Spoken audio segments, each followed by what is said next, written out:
This broadcast is under the direction and is copywritten by Champion Sports Radio. Any rebroadcast, retransmission, or use of the audio stream, and any and all other use of the accounts of this broadcast without the direct written consent and permission of Champion Sports Radio is strictly prohibited. All rights are reserved by Champion Sports Radio and ChampionSportsRadio.com. This is a presentation of Champion Sports Radio, your home for championship broadcasts.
The following is a presentation of Grapevine-Colleyville Independent School District Friday Night Football on Champion Sports Radio.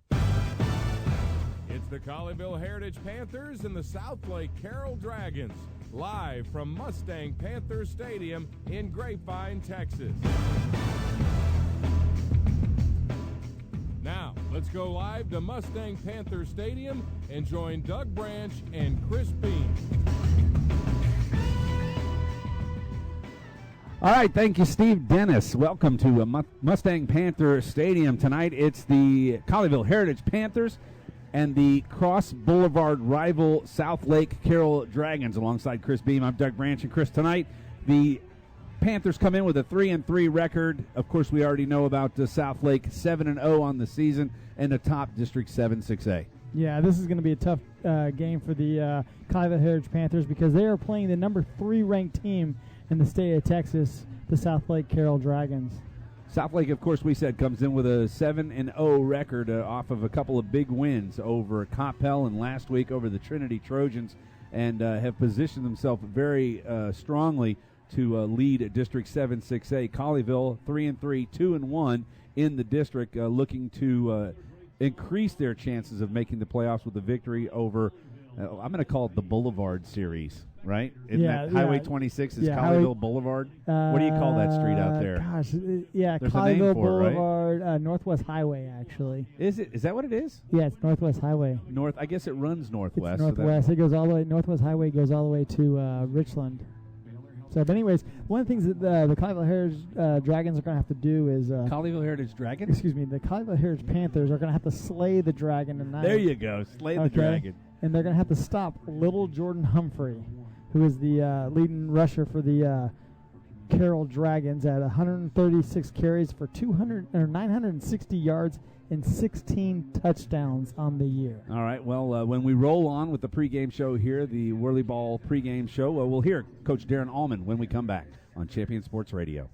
The agency is a proud sponsor of Colleyville Heritage Panther football. The Jason Ridley Agency offers home, auto, boat, motorcycle, RV, and coverage for all your valuable property, including business insurance. The Jason Ridley Agency is conveniently located in Colleyville, and you can find them online at jasonridley.com or call them today at 817-281-4500. The Jason Ridley Agency says, Go Panthers! Nationwide is on your side. There's a time and a place for everything. As you'll see, projections for the next quarter are... He shoots, he scores! 2 points for team middle management. The office is not one of them. Jack, can I see you in my office? No pouting, it's your ball. Let's see what you got. But Whirly Ball is. For corporate events, team building, and private parties, Whirly Ball in Hearst and Plano is electric fun. Test your skills on the arcade games. Zip around in your Whirly Bug for a Whirly Ball competition. Or play the most affordable laser tag in the city. Learn more at whirlyball.info. Point of Origin Design is your one-stop shop for all your apparel, promotional, event, or team uniform needs. Point of Origin Design is a full-service design and logo creation company that offers a wide variety of imprintable and embroidered products. With competitive pricing and quality work, you can't go wrong with Point of Origin Design. It's always best to start at the right point, so visit them online at pointoforigindesign.com. Let them help you plan your next promotional item or design your next t-shirt. That's online at pointoforigindesign.com. The Centers for Disease Control and Prevention estimates that nearly 4 million brain injuries occur every year due to sports in the U.S. They also estimate that 70% of concussions go unreported. Not identifying concussions early can be devastating, especially if the athlete continues to play with symptoms. Catching hard hits fast is critical, and that's why you need the Shockbox Helmet Impact Sensor. The Shockbox is a small sensor that easily attaches to most football, lacrosse, and hockey helmets and instantly sends a signal to a smartphone on the sidelines when the player has taken a hard hit that puts them at higher risk for injury. The free app receives data from the sensor, displays information about the impact, and even walks the user through a concussion assessment. The app also logs symptom and impact data for future medical use. Visit ShopboxDFW.com to learn more about the Shockbox Impact Alert Sensor and determine if it is the right option for your child. Be warned instantly when a player has experienced a head impact that could result in a concussion. Visit ShockboxDFW.com today. ShockboxDFW.com. Back on the Whirly Ball pregame show with Colleyville Heritage Panther head coach Darren Ullman and coach 3-3. A nice couple last weeks. Of course, they weren't the best competition, but you're going to see that tonight. Southlake, Carroll, talk about the game. Yeah, big game for us, and you're right, the competition's as good as it gets tonight, and they've been so impressive on defense really all year long. It presents a big challenge for us, and it'll bring out the best in us too. That's what's great about games like this, and I think our kids have shown that they'll play at their best in these games too, and they're not going to shy away. And we came here tonight expecting to win the football game, and I think we have a chance to. We've got to put it all together, and we've got to have some things go our way. But we're ready, and our kids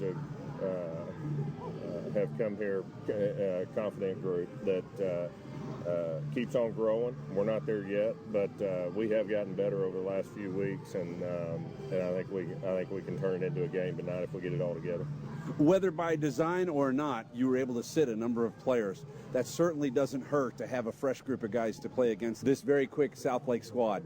Yeah, no, you need all the advantage you can get, and the other nice thing too is every opponent that we've had has played Trinity the week before, and so maybe they're a little bit sore. We'll see, but we have been able to rest some guys at times, and we need to because we don't have a lot of depth. We don't have a lot of players. The ones that we do have are good, but we don't have a lot of them, and the guys that are on the field need to stay healthy for us to have a chance. Talk about your defense. They've done, in my opinion, an outstanding job the last 2 weeks, even without Trevor Anderson back there at safety. Yeah, they have, and Jared Crouch, really playing in his spot, has done well, and Ja'Cory Williams, who was splitting time earlier in the year before Trevor moved to quarterback, has moved into a full-time starting role, and Ja'Cory has been solid. Talk about how valuable it's been with these last 2 games, a couple of blowouts, to be able to get some more players on the field to get them some live game experience. Yeah, it helps just the whole attitude of the team when you're able to play more guys, and those guys all deserve to get on the field and they want to. But it does add to your depth a little bit when you get experience like that, and it takes a little bit of pressure off the starters, who, like Ryan Philippi, who we try to get on the field, in several different ways. And so it's been nice. We'll see if it pays off.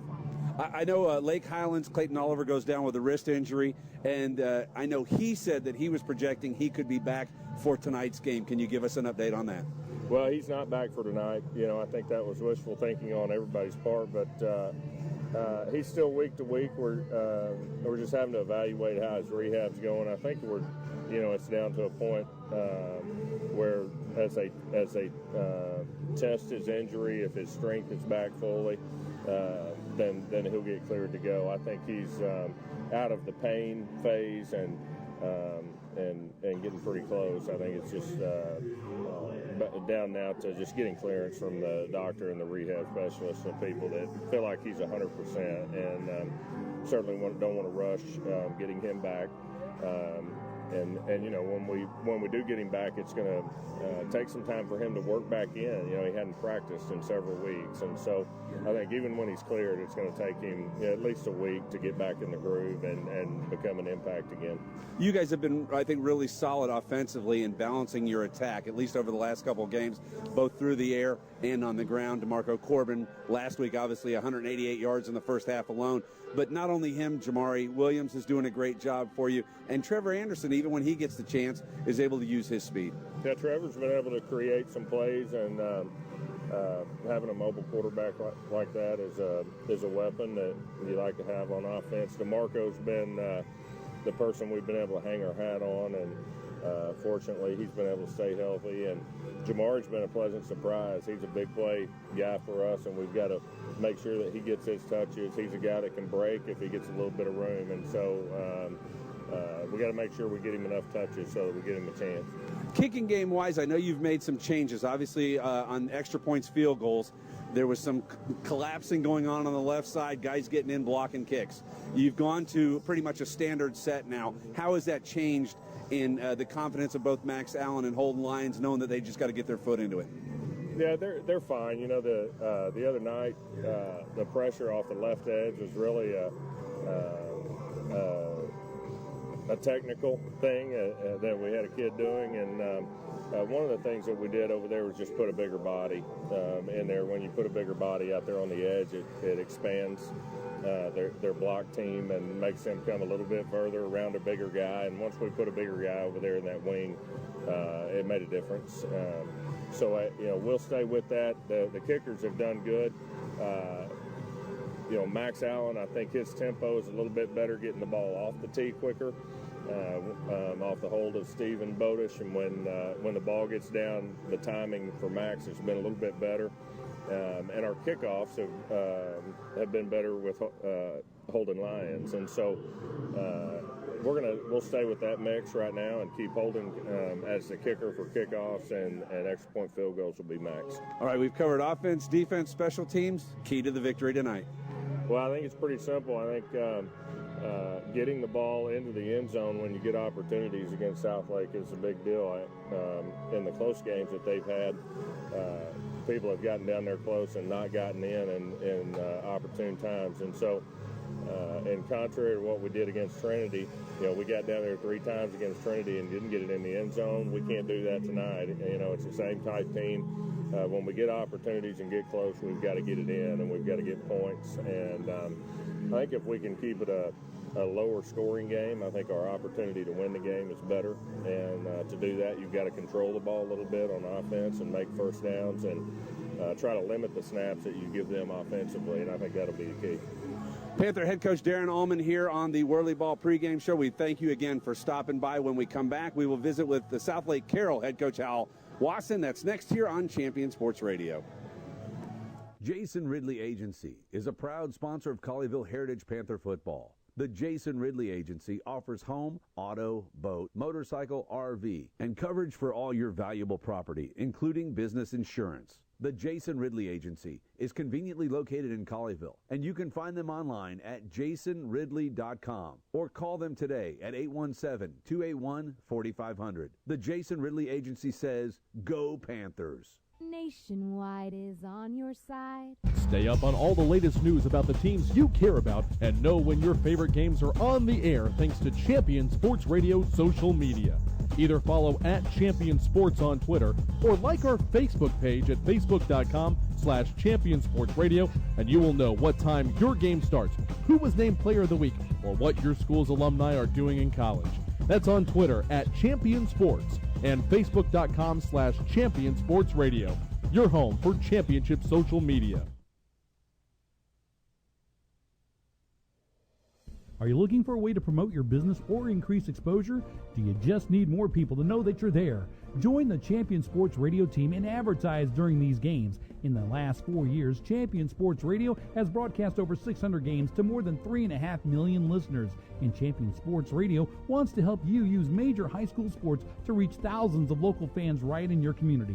Think about it. Die-hard fans just like you tune in each and every week, giving your business unparalleled access to the community. It's the perfect way for smaller individually owned businesses to cultivate a core clientele or expand their already loyal customer base. To secure your prime commercial spot during the broadcast, contact Thomas Lee at Champion Sports Radio by phone at 972-741-0334. That's 972-741-0334 or online at championsportsradio.com. Champion Sports Radio, your home for championship broadcast.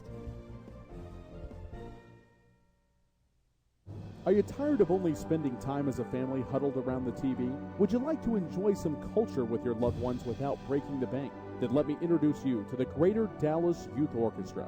The GDYO provides music education and performance opportunities for musically talented youth, but this is no kids' concert. The GDYO comprises 7 different ensembles made up of over 425 talented musicians ages 8 to 18, representing more than 50 communities in North Texas. You won't believe how amazing these ensembles sound until you hear it for yourself. So join them for one of their concerts at the Meyerson Symphony Center or Dallas City Performance Hall. For more information on how to make a donation, as well as a listing of upcoming GDYO concerts, visit gdyo.org.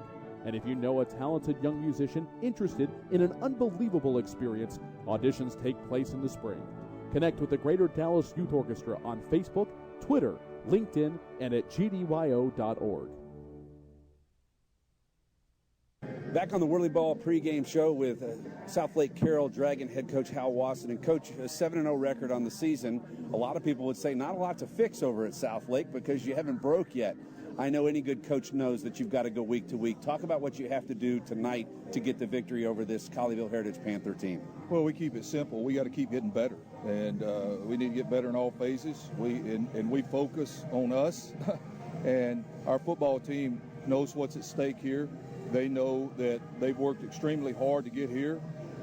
They prepared for this moment, and we know we've got a huge challenge. We know Colleyville is a football team that keeps getting better each and every week. We know that they're well coached, they're going to play hard, and we've got to go match that fury early on, and we've got to tend to business and stick to what we do best. Your quarterback, Ryan Agnew, has run 4 times, or check that, run 5 times and thrown 4 touchdowns, and, of course, little Jordan Humphrey, who, frankly, I don't know how you can call him little at 6'5", 205. You got 2 guys in that backfield, let alone your receivers out there that can get a lot done for you offensively. Well, we go into each week. We don't care who gets the credit. I know our players don't feel that way. They go in and whoever's who has the opportunity to make plays, that's who goes out and makes it. And that's why our offensive Coach George goes about his business. And it's about playing without the ball. It's about protecting the football, and it's about when given the opportunity to be productive and make a play, go do it. And that's the way we function. This district, 7-6A, arguably one of the best in the state of Texas. Last week, you come off a very tough game, but you get the victory late in that affair. This game, not many times do you go on a road game, and it's only about a half a mile from your home stadium. Does it feel like to you this is a road game for you guys? Well, absolutely. We really like our climate over there at Dragon Stadium, and we know we're coming into a hostile environment, even though it is just down the street. And we prepare for that. We didn't start preparing for that this week. It started back last December or January when we started our all-season program. So I'm excited to see our players respond. Anytime you travel and you're on the road, you're excited to see how your players respond to a road environment. Talk about your defense. Who are going to be your leaders tonight defensively for the Dragons? Well, I think it always starts inside, up the middle. It starts, with King Newton inside. It starts with both our inside linebackers, Clark Parr, and it starts back in with our safety, who's in the middle, Andy Chell. And everybody else, we tell them real simple, if you'll go out and do your job every Friday night, we have a chance to win. And it's always a collective unit. Panthers going with essentially a backup quarterback, although Trevor Anderson has had 3 or 4 games underneath his belt. How does that change for you guys when you know you're going against someone you may not have thought you were going to see at the beginning of the season? Well, we don't control that. We don't even we really don't discuss it. We always focus on us, and then we look at their schemes during the course of the week. We know Coach Allman, his staff, whoever's out there, he'll have them well prepared, and we've got to be at our best, to try to stop whatever they're doing. Talk about how Southlake gets the victory tonight. Well, it's always the same with us. We've got to play very disciplined football. We've got to protect the football. We've got to move the chains. Defensively, we've got to line up right first. We've got to be very physical. We can't afford to give up big plays or many big plays. And we've got to tackle well. It's always the same song with us, always just another verse. Dragon head coach Hal Wasson stopping by here on the pregame show. Coach, thanks for stopping by and good luck tonight. Thank you so much. All right, when we come back, we'll have the starting lineups and the kick here from Mustang Panther Stadium. You're listening to Heritage Panther Football on Champion Sports Radio. Jason Ridley Agency is a proud sponsor of Colleyville Heritage Panther Football. The Jason Ridley Agency offers home, auto, boat, motorcycle, RV, and coverage for all your valuable property, including business insurance. The Jason Ridley Agency is conveniently located in Colleyville, and you can find them online at jasonridley.com or call them today at 817-281-4500. The Jason Ridley Agency says, Go Panthers! Nationwide is on your side. Writer Gerald Early said that when they study our civilization 2,000 years from now, there will only be three things that Americans will be known for: the Constitution, baseball, and jazz music.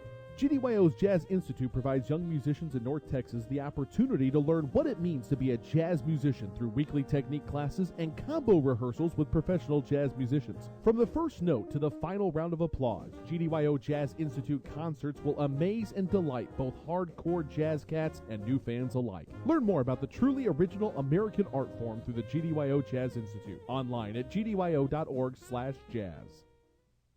There's a time and a place for everything. As you'll see, projections for the next quarter are... He shoots, he scores! 2 points for team middle management. The office is not one of them. Jack, can I see you in my office? No pouting, it's your ball. Let's see what you got. But Whirly Ball is. For corporate events, team building, and private parties, Whirly Ball in Hearst and Plano is electric fun. Test your skills on the arcade games. Zip around in your Whirly Bug for a Whirly Ball competition. Or play the most affordable laser tag in the city. Learn more at whirlyball.info. Point of Origin Design is your one-stop shop for all your apparel, promotional, event, or team uniform needs. Point of Origin Design is a full-service design and logo creation company that offers a wide variety of imprintable and embroidered products. With competitive pricing and quality work, you can't go wrong with Point of Origin Design. It's always best to start at the right point, so visit them online at pointoforigindesign.com. Let them help you plan your next promotional item or design your next t-shirt. That's online at pointoforigindesign.com. The Centers for Disease Control and Prevention estimates that nearly 4 million brain injuries occur every year due to sports in the U.S. They also estimate that 70% of concussions go unreported. Not identifying concussions early can be devastating, especially if the athlete continues to play with symptoms. Catching hard hits fast is critical, and that's why you need the Shockbox Helmet Impact Sensor. The Shockbox is a small sensor that easily attaches to most football, lacrosse, and hockey helmets and instantly sends a signal to a smartphone on the sidelines when the player has taken a hard hit that puts them at higher risk for injury. The free app receives data from the sensor, displays information about the impact, and even walks the user through a concussion assessment. The app also logs symptom and impact data for future medical use. Visit ShopboxDFW.com to learn more about the Shockbox Impact Alert Sensor and determine if it is the right option for your child. Be warned instantly when a player has experienced a head impact that could result in a concussion. Visit ShockboxDFW.com today. ShockboxDFW.com.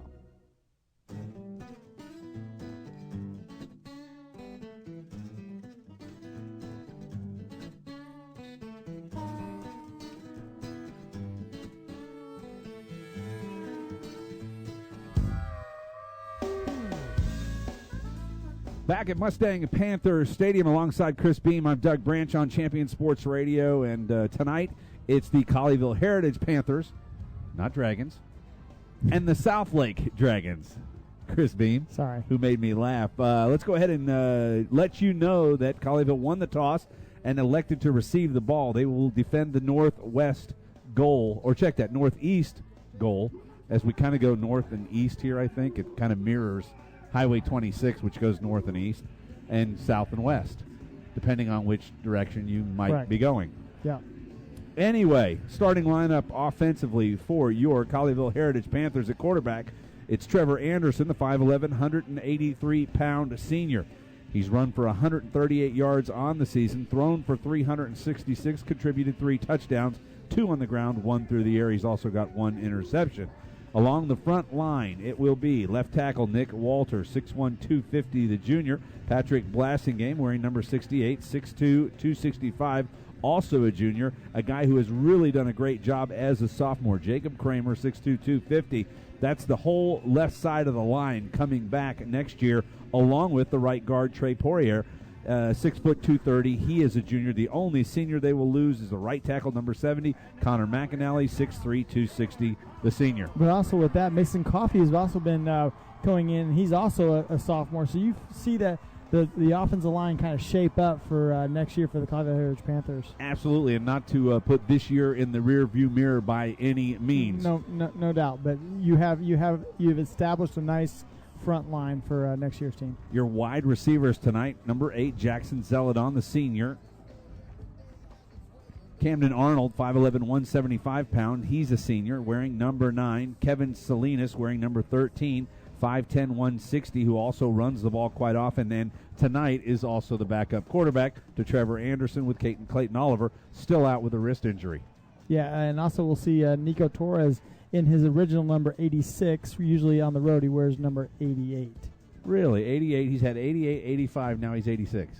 He's 86. Man, I hope they don't have to buy a letter jacket for him. I mean, seriously. That could get expensive. His arm will get really long. Michael Prescott also comes in as kind of the halfback tight end. He wears number 84, the 6', 210-pound junior. And we say that because there are a lot of juniors playing on this starting squad for the Colleyville Heritage Panthers. Justin Toberny will be your halfback. DeMarco Corbin is the running back. Corbin, 84 rushes, 467 yards, 6 touchdowns on the ground, 1 through the air. He's caught 115 yards of passes. He's backed up by Jamari Williams. Yeah, that's one guy that you're going to need tonight is DeMarco Corbin, and he's one of those guys that is going to have to carry the load for these Colleyville Heritage Panthers. Let's go down to the field for the national anthem. Combined women's choir for Colleyville Heritage, Colleyville Middle, and Heritage Middle School.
Hockey fans in the house tonight at Mustang Panther Stadium. It's the Colleyville Heritage Panthers and the Cross Boulevard rival Southlake Dragons. Let's take a quick break. We'll be It's a break. It's actually. a break. We're We'll not gonna come back break with in a the break, kickoff though. after this very brief timeout. Heart conditions can be fixed, but many of us don't know we have a problem until it's too late. On April 2nd, 2009, Zachary Schraw, a 16-year-old sophomore offensive lineman, died of sudden cardiac arrest, the #1 cause of death among student athletes. Like so many SCA victims, Zach had no heart issues, nor did anyone in his family. If Zach had an echocardiogram, he might have been able to avoid suffering a condition that takes 10,000 of our youth each year. In his memory, Living for Zachary was formed to try and prevent SCA from taking the lives of youth everywhere. Join in the fight today and stop the silent killer of SCA by scheduling your young athlete for an echocardiogram, a procedure that can detect any heart issue with 99% accuracy. For more information, visit www.livingforzachary.org. That's living4zachary.org, and let your heart be heard. Go. And we're back for the kickoff here at Mustang Panther Stadium alongside Chris Beam. I'm Doug Branch, and Chris, tonight Colleyville hopes to up their district record to 3-1. Of course, we already talked about it. Southlake 7-0, and for the most part have locked themselves into a playoff position simply because they've got a couple of, we call them byes, coming up in LD Bell and Haltom. Yeah. No offense, LD Bell and Haltom. No, LD Bell and Haltom are both young teams, and the Southlake Carroll Dragons will be easily be able to beat those two teams to finish out their schedule. Jake Oldroyd puts his foot into it. It's a high kick. Nobody fields it, and apparently he kicked it before the official told him to go, as we've got a release of all the pink balloons for breast cancer awareness, and we're going to do it all over again. The timing was shot on that one. Yes. But it's kind of been that way. We've seen the... Yeah. What's happening here? Now they're switching out... okay, so I see what they did. Yeah, they moved up Ryan Philippi to the right side. Kevin Salinas is going to be the deep back at the 10. Reed Harrison Ducrot moves up to the 20-yard line nearest to us, and on the far side, I believe that is Nick Felix marking the 20 on the left side. Now Philippi rolls back, and Salinas is back on the 20. Back to kick off one more time. We'll do it all over again. It's Jake Oldroyd for the Southlake Dragons. He popped that last one up straight up in the air, but this one looks like he's going deep. He does. It's going to be Philippi, 2 yards deep. He'll come out to the right-hand side, to the 5, 10. Moves back to the right side, and he's pulled down at the 17-yard line. Nice kick and good defense by the kickoff team for Colleyville. For Southlake. Colleyville will take over at their 17-yard line. Yeah, Ryan Philippi had about one player that he needed to get by, and that could have been a nice kickoff return, but at that point he only got out to the 17. You probably want to down that one in the end zone, Doug. Camden Arnold will go to the high side. He's the only receiver in the formation. Behind Trevor Anderson is DeMarco Corbin. To the left side, Justin Toberny. Snap back. He'll hand it off, going left. And stop for maybe just a hair of a gain. Actually, I believe that was Jamari Williams, not DeMarco Corbin. Yeah, that's shocking. Jamari Williams lined up in the backfield. That's the first time we've seen that all year long. I know Coach Allman in the pregame show said that he would like to get Williams the ball. 2 receivers to the near side, 1 to the top side. Trevor Anderson, to throw. It's caught by Kevin Salinas, but it's going to be a minimal gain out to the 19. It'll be 3rd down and 7 from there. Yeah, one thing that the Colleyville Heritage Panthers needs to not do against this Southlake Carroll Dragons is these 3rd and longs, the 3rd and 8s, the 3rd and 10s. We need to stay away from that today. Backfield's empty. Snap back. Anderson throws it to the right side, and he overthrows. I believe that was Salinas. Check that. It was Trey Arnold who had checked in as they went with 5 receivers, and just like that, 3 and out on the first series for the Colleyville Heritage Panthers. Yeah, you'd want your opening series to go a little bit longer than 2 yards, especially against the Southlake Carroll Dragons, but I guess we're going to have to kick it away here and see how our pretty good defense has to do against the Southlake Carroll Dragons. Stephen Bodish will put his foot into it. Parker Fentress back. This is a beautiful kick. Spiral, turns over, hits at the 38 and backs up towards the 39 and out rolls back and out of bounds at the 38-yard line. So a nice kick of 42 yards for Stephen Bodish. We'll take a quick timeout and back on Champion Sports Radio after this. This broadcast is under the direction and is copywritten by Champion Sports Radio. Any rebroadcast, retransmission, or use of the audio stream, and any and all other use of the accounts of this broadcast without the direct written consent and permission of Champion Sports Radio is strictly prohibited. All rights are reserved by Champion Sports Radio and ChampionSportsRadio.com. This is a presentation of Champion Sports Radio, your home for championship broadcasts.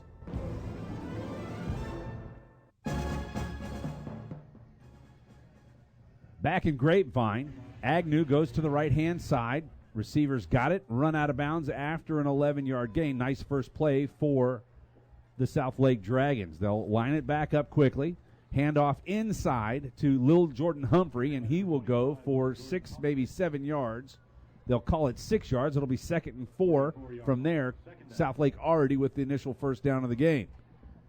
3 receivers will flood the bottom of the field, 1 to the high side. Humphrey to the right of the quarterback, Agnew. From the gun, he stands at the 49-yard line, hands it off inside. Nice, lots of room. Little Jordan Humphrey to the 30, 35, spin move, and he's tucked down there. Nice tackle by Reed Harrison Ducrow, but not before Little Jordan Humphrey has made his way to the 20-yard line, and just like that, Chris, Southlake is in the red zone. Yeah, this is the bread and butter. Little Jordan Humphrey, he is the top rusher for the Southlake Dragons, and he's a hoss. They give him the football one more time, but this time he's going to get a minimal gain, as I believe on the far side that was Jared Crouch or Jacob Moore to make the tackle. So it'll be 2nd down and 9 from the 21-yard line. Snap back, Agnew looking left. He's rushed out, got him by the feet, and that's Tank Johnson. I can tell from here, the pink twinkle-toe shoes. Yeah, a really nice play by Tank Johnson. Got through his, shed his blocker, and nice shoestring tackle on the Southlake Carroll quarterback Agnew. Nice loss of about 12 yards. Agnew tried to do his best Tony Romo impression, spinning out, but to no avail as Tank Johnson with the shoestring tackle.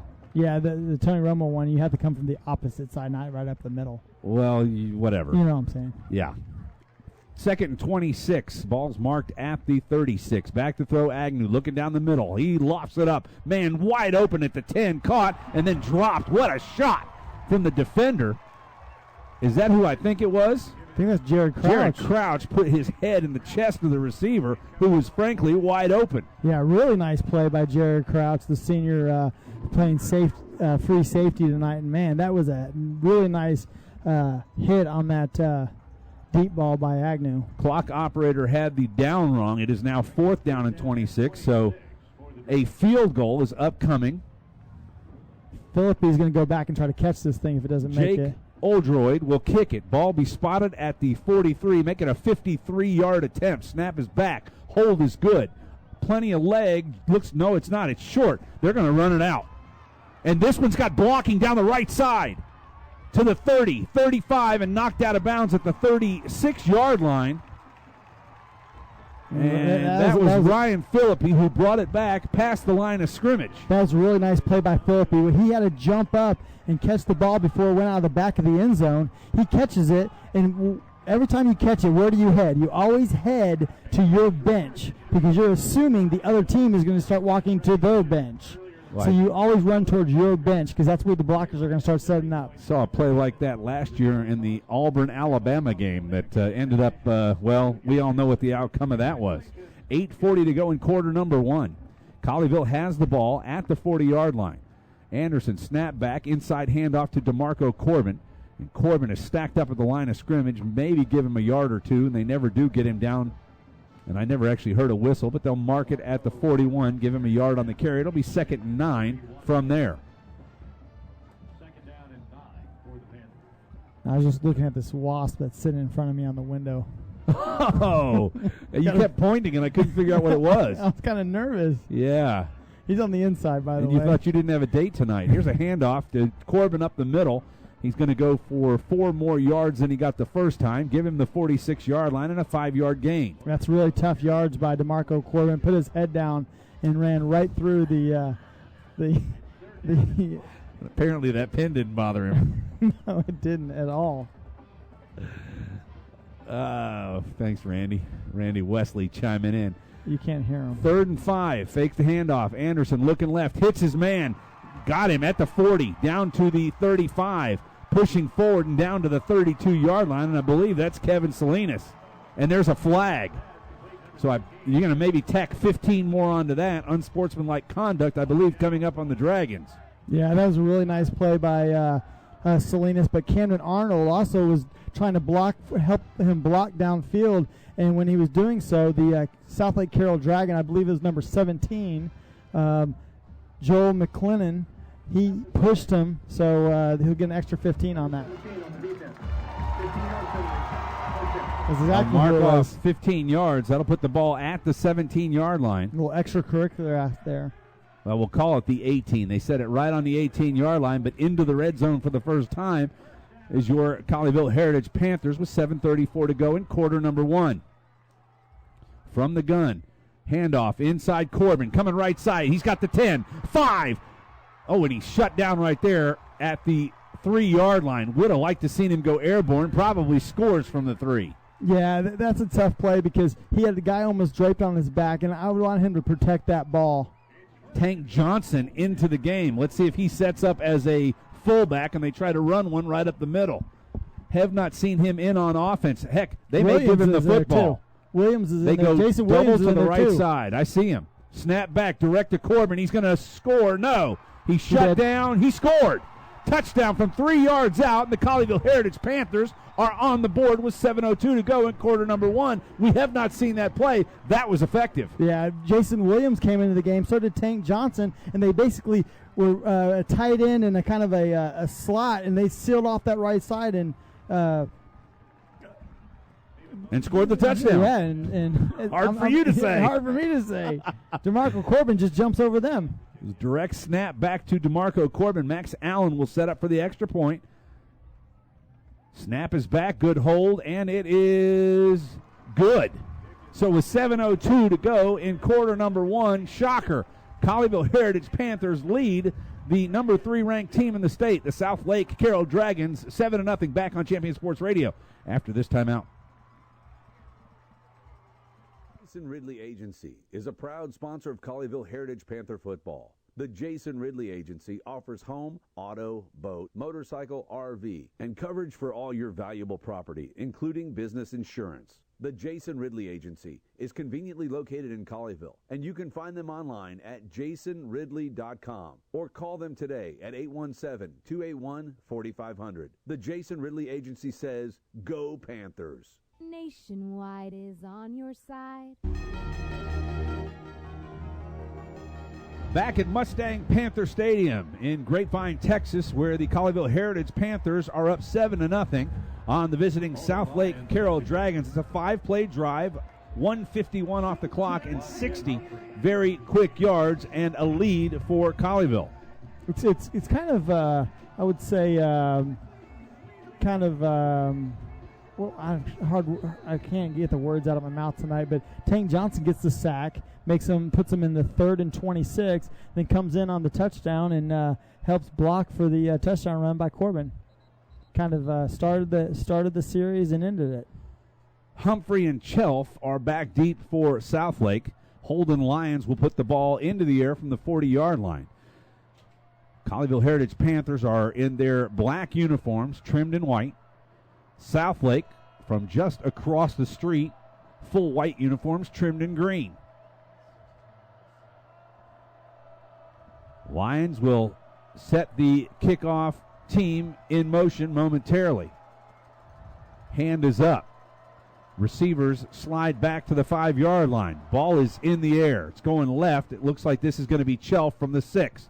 He's got it. He'll come back left side. He's got a hole. If he hits it, he's gone. No, and he's wrapped up right there. And that is 20. They continue to push the rugby scrum. He's now up to the 40. Down at the 42. He was contacted first at the 34, but all the way to the 42-yard line, 37 yards on the return. Yeah, Ja'Cory Williams, he basically hit him, but he kind of hit him too high. He grabbed onto his back, so then all his blockers came in and helped him, kind of pushed him all the way down the field for an extra 5 to 10 yards. Well, Ja'Cory Williams is not a guy who you're going to do the Superman tackle and pull somebody down. Kind of went as a cape for a ride there. Agnew in the backfield, 3 receivers to the near side, 1 to the high side. Humphrey to the right of the quarterback. From the shotgun, he'll change the play. 14 seconds on the game clock. Snap back to Agnew, looking left. Got his man, caught, and knocked down after an 8-yard gain. And that is number 6, McGibney. Yeah, McGibney, 6 foot, 190-pound senior, has 18 catches or 19 catches for 164 yards this year, but has no touchdowns. I was surprised that. Snap back, Humphrey coming left. Oh, what a nice play by Ryan Philippi, who takes the 6'5", 205-pounder's feet right out from under him. But he does gain first down yardage. It'll be first down and 10 at the 45 for the Dragons. Yeah, lucky Ryan got him because he would have been gone if he didn't. 3 to the high side, 1 to the near side. Agnew looks over. He'll get the snap. Backs up, looking to throw. Heavy pressure down the right-hand side, wide open, but he overthrows the intended receiver, Ryan McGibney, at the 20-yard line. Yeah, zero coverage on that one. Crouch was in hot pursuit. They blitzed Philippi off the right side or the left side for the Southlake Carroll Dragons. 2nd and 10, ball's at the 45. Agnew back, 2 receivers to each side. Humphrey to the right of him in the backfield. They'll look to the sideline for the play. Colleyville running the 4-3. You got man coverage on the far side. They're going to leave those defensive backs. Snap is back. Agnew to throw. Left side looking. Good coverage. Good protection. And he hits the receiver across the field. And it's going to be a 12-yard gain. Make it 11 and another first down. That's number 21 for Southlake, Tariq Gordon. Yeah, really nice play by Gordon. Kind of the play that we saw against Abilene where you run him all the way across the field and he catches going out the back door. 3 receivers to the far side. Agnew looks again to the sideline. He's got the play. Blitz coming. Pressure. He's going to go up top. Got a receiver on man coverage, and it's caught. No, knocked out of bounds. Right into the hands of the receiver, Parker Fentress, but right there with him, Nick Felix, excuse me. Felix playing on the right side now, step for step with Fentress, who looked like he had caught the touchdown. What a nice throw from Agnew, but goes for naught. It'll be 2nd and 10 from the 35. Yeah, really nice play by Nick Felix, getting his hand in there at the last second to knock that potential touchdown out. They put him on an island. They'll go right back at him one more time. Throw in the middle, caught, and ball's fumbled. They're going the other direction. I don't even think the line judge saw it. They'll blow it dead, so Fentress with the reception, and I believe it's enough for first down yardage. They'll have to see where they mark it. But the ball came out. I saw the ball come out. And he certainly wasn't down unless he had stepped out of bounds. He kind of asked the Southlake player for the ball, but it was going the other direction. It is a first down, so they'll mark it at the 24. 5:44 to go in quarter number 1. Snap back, handoff to Humphrey, coming left. It's got room, misses a tackle. Tell you what, it takes a host of Panthers to drag him down, and they do so after an 11-yard gain for Lil Jordan Humphrey. Yeah, it looks like they like to run Humphrey to the weak side. The last 2 times he ran was to the weak side. Limping now with the right ankle is Humphrey. Make note of that. 3 receivers go to the high side. They'll go man coverage that way. Agnew looking for the drag route. He's going to the corner. This is overthrown. Caught. Touchdown. Looked like he was going to the near receiver, but it was not the near receiver, and the pass was caught by Ryan McGibney for a touchdown, and it's a 7-6 game, and the Dragons have answered back very quickly. Yeah, that was kind of an over-under route, so it kind of looked like it was going to one receiver, but the actual receiver was the one that was kind of doing the outside corner route down the right-hand side. Jake Oldroyd with the extra point. Snap is back, and he splits the upright. So we are tied at 7. 5:19 to go in quarter number 1. You're listening to Colleyville Heritage Panther football on Champion Sports Radio. Back in a moment. of Origin Design is your one-stop shop for all your apparel, promotional, event, or team uniform needs. Point of Origin Design is a full-service design and logo creation company that offers a wide variety of imprintable and embroidered products. With competitive pricing and quality work, you can't go wrong with Point of Origin Design. It's always best to start at the right point, so visit them online at pointoforigindesign.com. Let them help you plan your next promotional item or design your next t-shirt. That's online at pointoforigindesign.com.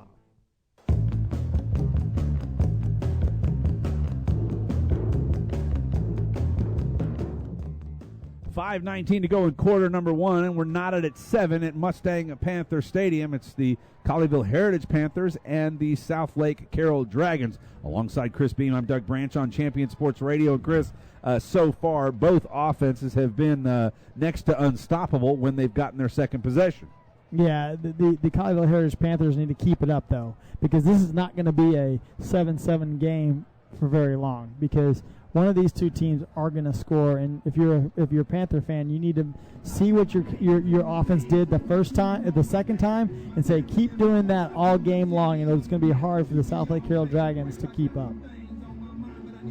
Harrison Ducrow, Philippi, and Felix are back deep to receive for the Panthers. To put the ball in the air is Jake Oldroyd for the Dragons, going from our right to left. Oldroyd approaches at the 40, right foot into the ball, high kick going right. That'll be Felix at the 15, backs up a couple steps, comes forward, got an angle, and thought he was going to be able to break through, but a nice return as he gets about 19 yards back out to the 39-yard line, and we've got a player down on the field for Southlake. So while that happens, we'll take another timeout and be back. 5:13 to go, knotted at 7. Stay up on all the latest news about the teams you care about and know when your favorite games are on the air thanks to Champion Sports Radio social media. Either follow @Champion Sports on Twitter or like our Facebook page at facebook.com/Champion Sports Radio, and you will know what time your game starts, who was named Player of the Week, or what your school's alumni are doing in college. That's on Twitter @Champion Sports and facebook.com/Champion Sports Radio, your home for championship social media.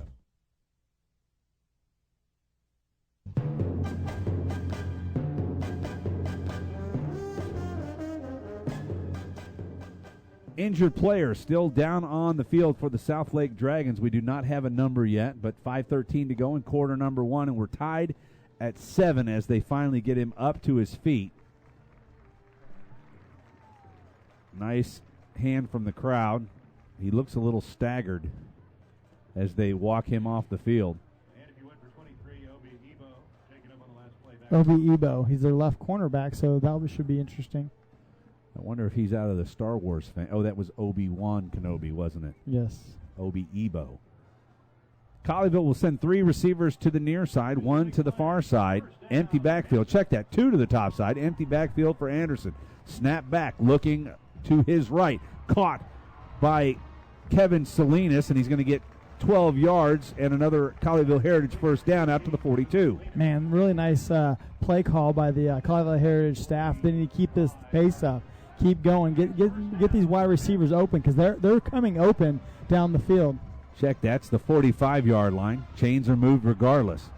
Corbin in the backfield. Handoff going left. Corbin's got it. Nobody blocking for him out there, and he's stopped and dragged down, and I believe that's Big King Newton.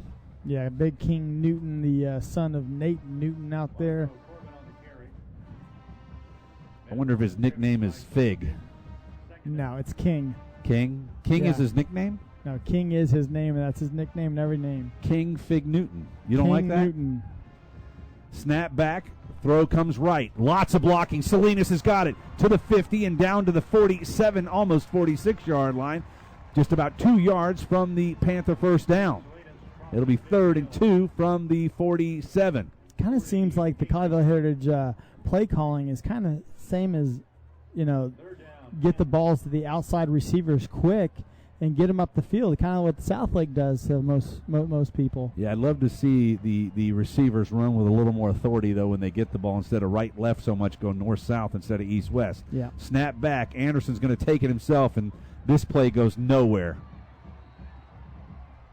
Right, maybe got back to the line of scrimmage. It's going to be 4th and 2. Looks like Southlake is going to sell out to stop the run, but you're going to be able to beat them potentially through the air. Yeah, with Big King Newton in the middle, it's going to be hard to run those little inside plays, especially the Southlake Carroll Dragons run that 3-4 type defense. So those with nice big linebackers, you can run for the get the blocking lanes. This is going to be direct snap again to DeMarco Corbin, and we've got a timeout. Colleyville Heritage, so we will go ahead and take it with them. 3:24 to go in quarter number 1, tied at 7. Back in a moment. Ridley Agency is a proud sponsor of Colleyville Heritage Panther football. The Jason Ridley Agency offers home, auto, boat, motorcycle, RV, and coverage for all your valuable property, including business insurance. The Jason Ridley Agency is conveniently located in Colleyville, and you can find them online at jasonridley.com or call them today at 817-281-4500. The Jason Ridley Agency says, go Panthers. Nationwide is on your side. In Command Broadcasting, a sports TV broadcasting and marketing company. In Command Broadcasting provides a wide array of turnkey video production and streaming services. In Command services include filming of sporting events, season highlights, school graduations, corporate infomercials, and documentaries. In Command streams your sporting event or company function over the internet live or on demand. Call 972-851-7888 to raise the energy of your next event. In Command Broadcasting, 972-851-7888. Back. Snap. Look at this. This is a fake play. They haven't blown it dead. Oh, he throws it. Oh, Tank's got it. First down. I don't know what that was, but the official could have gotten an autograph in the amount of time that DeMarco Corbin spent chatting with him. Wow. That is an unbelievable play. Everybody stopped. I mean, everybody stopped like, oh, as soon as he blew the whistle, he snapped the ball, and everybody looked at him like, oh, what? Look at the Southlake coaches like, wait, whoa. They're calling timeout. And they're calling timeout. But what a play. Corbin sold it. Now, what would have been interesting is if Tank Johnson would have got down the sidelines. If it would have went for a touchdown, you'd have saw that on YouTube tomorrow. I guarantee it had 1 million hits. I think the official asked DeMarco Corbin, could he autograph the ball for him? Corbin, it was at least 5 seconds of everybody just standing. I was like, is he going to run it? I was like, oh, it's a blown play, but it looked like that was the play. Well, the officials never raised their hands and blew it dead. Well, I think this is what the play is, okay? Is as soon as the guy blows the whistle, you snap the ball. And then everybody stands up. So he's waiting. So they get out there real quick. The center. You think this was planned? I guarantee you it's planned. Because you notice he freaking snaps the ball as soon as he blows the whistle. I got every dollar in my wallet says that it wasn't planned. I guarantee you it was planned. All right, who wants that? I got every dollar in my wallet. I think that's a planned play. Who wants to take that? Okay, so I got the Dallas Morning News on my side. I got the Fort Worth Star Telegram. Oh, that's credibility right there. No, I'm telling you, it is a planned play. So the center's sitting there. As soon as he hears him blow the whistle. Back to the action. We'll talk about this later. 3:13 to go. 7-7 game. And Colleyville with the trick play of the year for 4 yards. Trevor Anderson hands it off, and this is really going nowhere as DeMarco Corbin is forced all the way to the sidelines and probably loses about a half a yard. I like the trick play of the year goes for 4 yards. 4 yards. It's great. That's an unbelievable play, though. That's kind of the one, I laugh about when they snap the ball and the quarterback just starts walking forward like who wants the ball? Who wants it? He walks in and he steps off, takes off. Yeah. Motion from Salinas. They'll hand it off going left. Oh, they got a block on the corner if he can get there, and he doesn't. Nice defensive play. We'll get the number, and he's hurt. The player is down on the field that stopped that for Southlake. 32 for Southlake. That would be Grady Sullivan, the defensive lineman who is a senior. Looked like he may have twisted a knee as he grabbed the shirt of Kevin Salinas. Thanks, Doctor. I did stay at a Holiday Inn Express last night. Thank you. So we lost about 3 yards on the play. It's going to be 3rd down and 10, and since the trickeration, it has not gone well for the Colleyville Heritage Panthers. Yeah, it seems like they need that trickeration to go a little bit farther.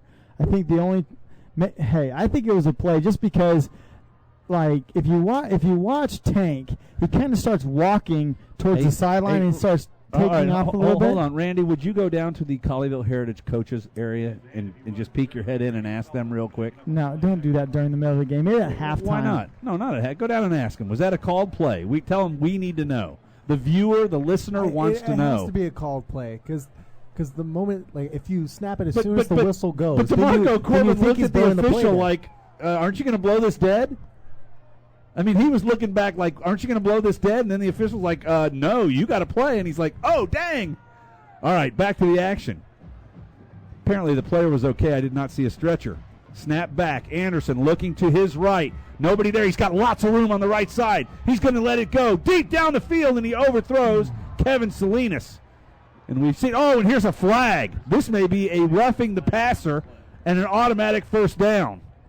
I honestly believe that. I think Newton said something. No. I'll tell you what. I think he crossed the line of scrimmage. Now that I'm looking where that is, I think he threw it at around the 40. Oh, you're right. I'm looking at the sticks. Yeah, I think that's what I was looking at initially. Yeah, and then I see the down marker. Sticks. I think he may have thrown that in front. I was looking for the little yellow line on the field. Yeah, we don't have that technology here. Yeah, there it is. I can fix that for you, though. No, there you go. Now you got your little yellow line. Okay. Yeah, I was looking for the yellow line on the field. That'd be pretty funny, wouldn't it? No. Use a highlighter to put yellow lines on the window for you. Yeah, that'd be nice.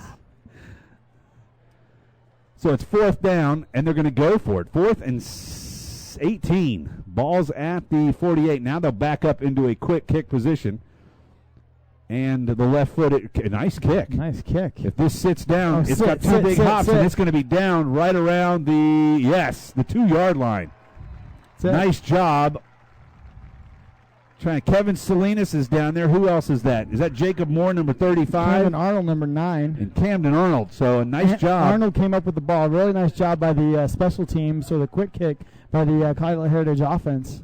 Southlake will be pinned deep for their 3rd possession of the night. 2:24 to go, quarter number 1, tied at 7 here at Mustang Panther Stadium in Grapevine. Yeah, Max Crosby took a couple plays off, but on the touchdown pass, he wasn't on the field. He came limping off, but looks like he's okay because he's back on the field. Agnew back in at quarterback. He'll be flanked to either side. They'll send 2 receivers to the near side, 1 to the far side. It's little Jordan Humphrey in the backfield. Alongside, I believe that's Grant McFarland on the far side. Got a delay. Not sure what they're waiting for. I guess they're waiting for the whistle to blow so they can snap and try that trick play. No, I don't know. Or maybe our fellow broadcast crew has got their guy with the pink sleeves down there holding the game. Now we've got the official calling timeout on his own. So I'm not sure what, as they come to the Colleyville side. They're explaining something that's going on the Southlake side. Maybe their radios are down, and of course, looking at their setup over here to our left. Well, they're walking over to some people in the general, on the 10-yard line. So the coaches wouldn't be down that far. Well, they are. They're down at the 10-yard line. There's 2 Southlake coaches that are well out of the coaching box. There's an official on the far side that's been injured. Yeah, that's it. He's got an injured knee, and you've got a Southlake trainer attending to him. That is the situation. We did not see him as he was behind the down marker. The head linesman. They are still attending to him. Looked like it was a left knee. Or he could be cramping because he keeps trying to stretch and he's getting some water. So I bet you he's cramping. So with 2:24 to go, we've got a zebra. It's a calf. It's a calf injury. Thank you to our friends from Southlake, Carroll. They have a sideline reporter down there, so I'm sure he's sitting all over it. He's sitting over it? Well, I mean, he's all over covering it. He's there you go. He's covering it. He's probably on that sideline, I'm assuming. All right, they'll huddle back up. Ball is marked right at the 2-yard line, so if Southlake is the scorer, it's going to be 98 yards to put in front of them. Agnew from the end zone. Handoff inside. Going right, and he's stuffed right there by Tank Johnson. No, that was Williams. He slanted in from his right defensive tackle spot and shut down little Jordan Humphrey. Yeah, the Colleyville Heritage defense playing right now is kind of like a nickel, 3-2, and then they're playing with 6 defensive backs to cover all the receivers for the Southlake Carroll Dragons. Tell you what, Jared Crouch has got to watch that up and out route right here. A lot of room on the field behind him. If he were not to make a play, it would be a touchdown for sure as he's out on that island by himself. Philippi in the strong safety position to our near side. Agnew back. Runners on either side again. He'll throw this time. Looking to his left. Pitch is made. Caught. Intercepted by Felix, and it's a first down at the 8-yard line. The receiver did not turn and come back. Felix makes a great job of cutting in front. Felix basically ran the route. He ran the route. He saw that route, the same route that they ran down on the 30-yard line, on the Colleyville Heritage 30-yard line. Same route. He just sat on it, turned around, and the ball hit him right on the 2. So he takes it. I thought he was going to turn and go for a touchdown, but the receiver was right behind him. It was like the defender, and he tackled him right there. Parker Fentress was the intended receiver, but Felix ran a better route than he did, and it's 1st and goal from the 8 for the Colleyville Heritage Panthers. I do believe that's Nick Felix's first interception on the year. Zeledon to the high side, and I mean the high side. He's 3 yards from the out-of-bounds marker. Torres to this side. Snap back. They'll give it inside to DeMarco Corbin, and he's stuffed again. It's interesting that they take those receivers and put them so far outside, because if I'm the DB, the only way he's going to go is at me or do a slant. So inside to the post. Yeah, you got to cover. Here comes cover Philippi trying to get his way into the football game, and they will keep him on the sideline. So it's Torres and Zeledon wideouts. From the shotgun, handoff. No, Anderson keeps it himself, and he's stuffed one more time. Might have gotten back to the line of scrimmage. It's going to be 3rd and 9. Don't know why they have gone away from the success of throwing the football. Yeah, they really need to get throwing this football because they did a very good job on the outside of throwing the ball. Philippi in, near side receiver. You want to play Torres is just outside him. I'd run the fade route to the corner. Exactly what they did to us. Absolutely. Cross up, see if you can get Torres to pick inside. Snap back. They are looking that way. There's the throw. Philippi, he's hitting the end zone twice. Flag's coming out. Yeah, he's coming out. He's trying to pull it out. Pull it. Oh, no. Yeah, yes, he did.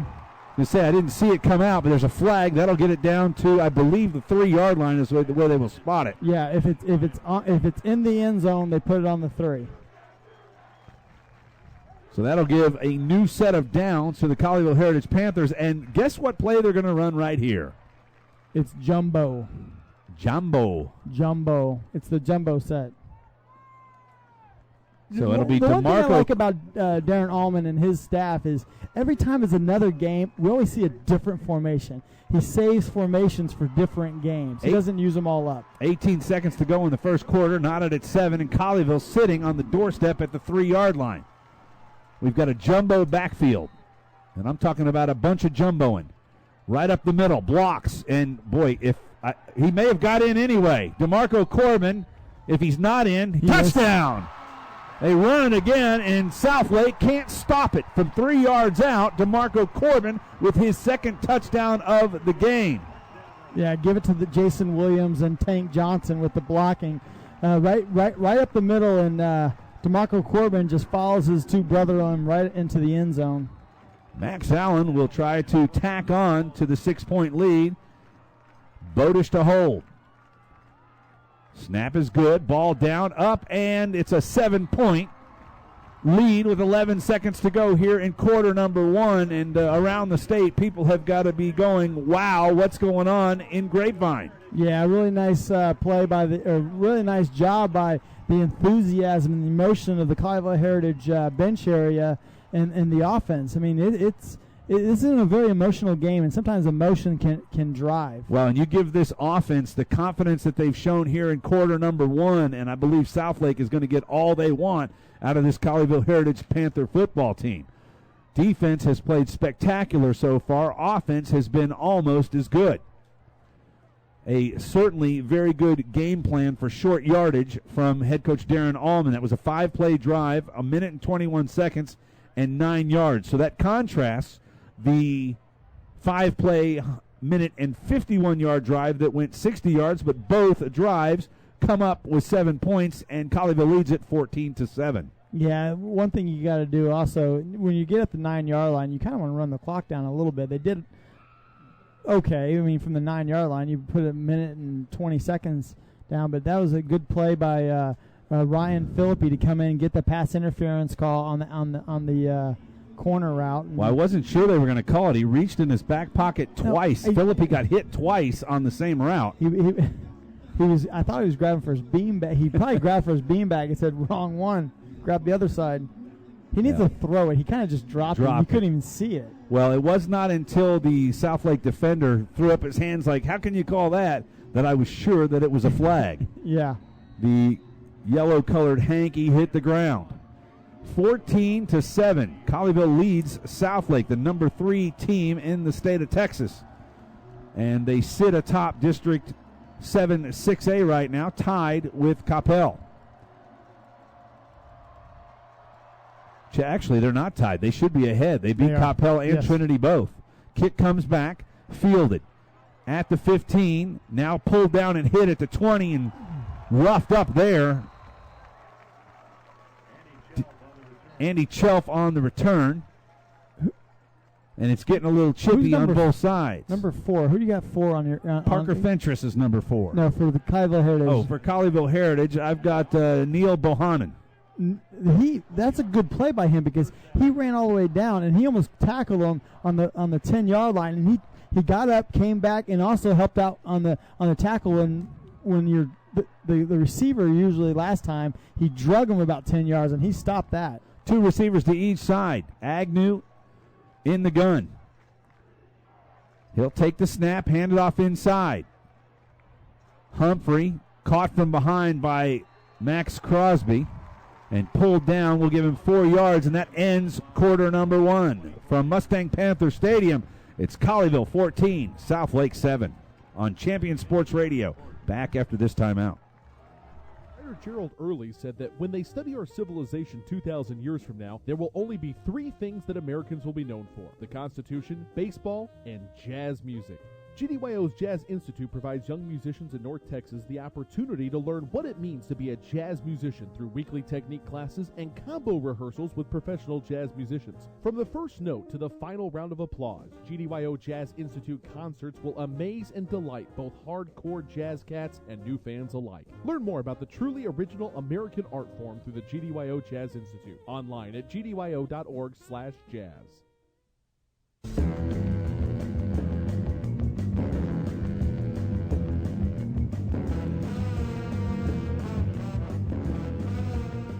One quarter in the books, and so far the Colleyville Heritage Panthers have won this one.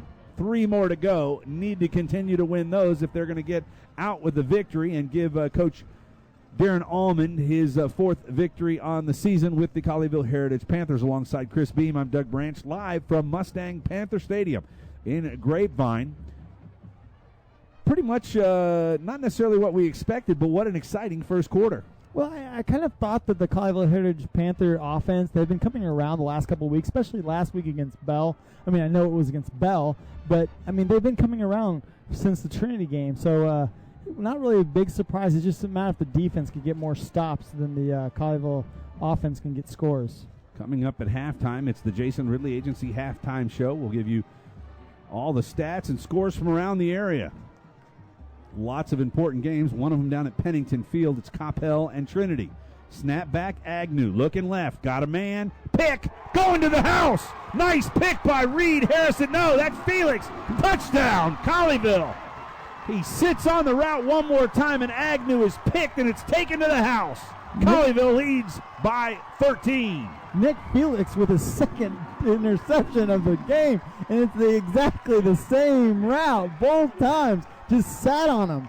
And apparently he's been watching a lot of tape this week on that route. Well, it's either that or Ryan Agnew tends to look down his receiver like he's in a bikini. It's pretty funny. I like that. I even like that. Snap back, flags are down. Allen, I think, did he miss it or did he make it? No, Max Crosby jumped off sides. Oh, so they got to go back 5 yards. Yeah, 5 yards. They'll do it again. I haven't humored myself with that one. Yeah. His receiver's in a bikini, and he hits the defensive back square in the numbers. Man, Nick Felix, what a game. I mean, 20-0. And I would say this is a shocker. I'm around the state. You got to believe that they're thinking this is a shocker, but Colleyville really has been getting better. The only thing they've really lacked has been offense, and now 4 weeks under Trevor Anderson, it's beginning to click. Snap back. This is down on the ground. Just fall on it. Just fall on it. There you go.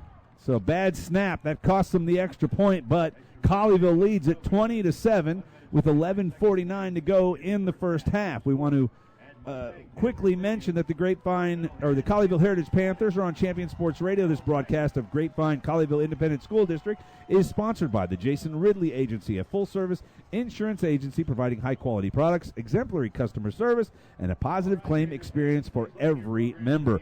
By Whirly Ball, with 2 locations to serve you, Plano and Hearst. Leagues are forming right now. Visit them online at whirlyball.info.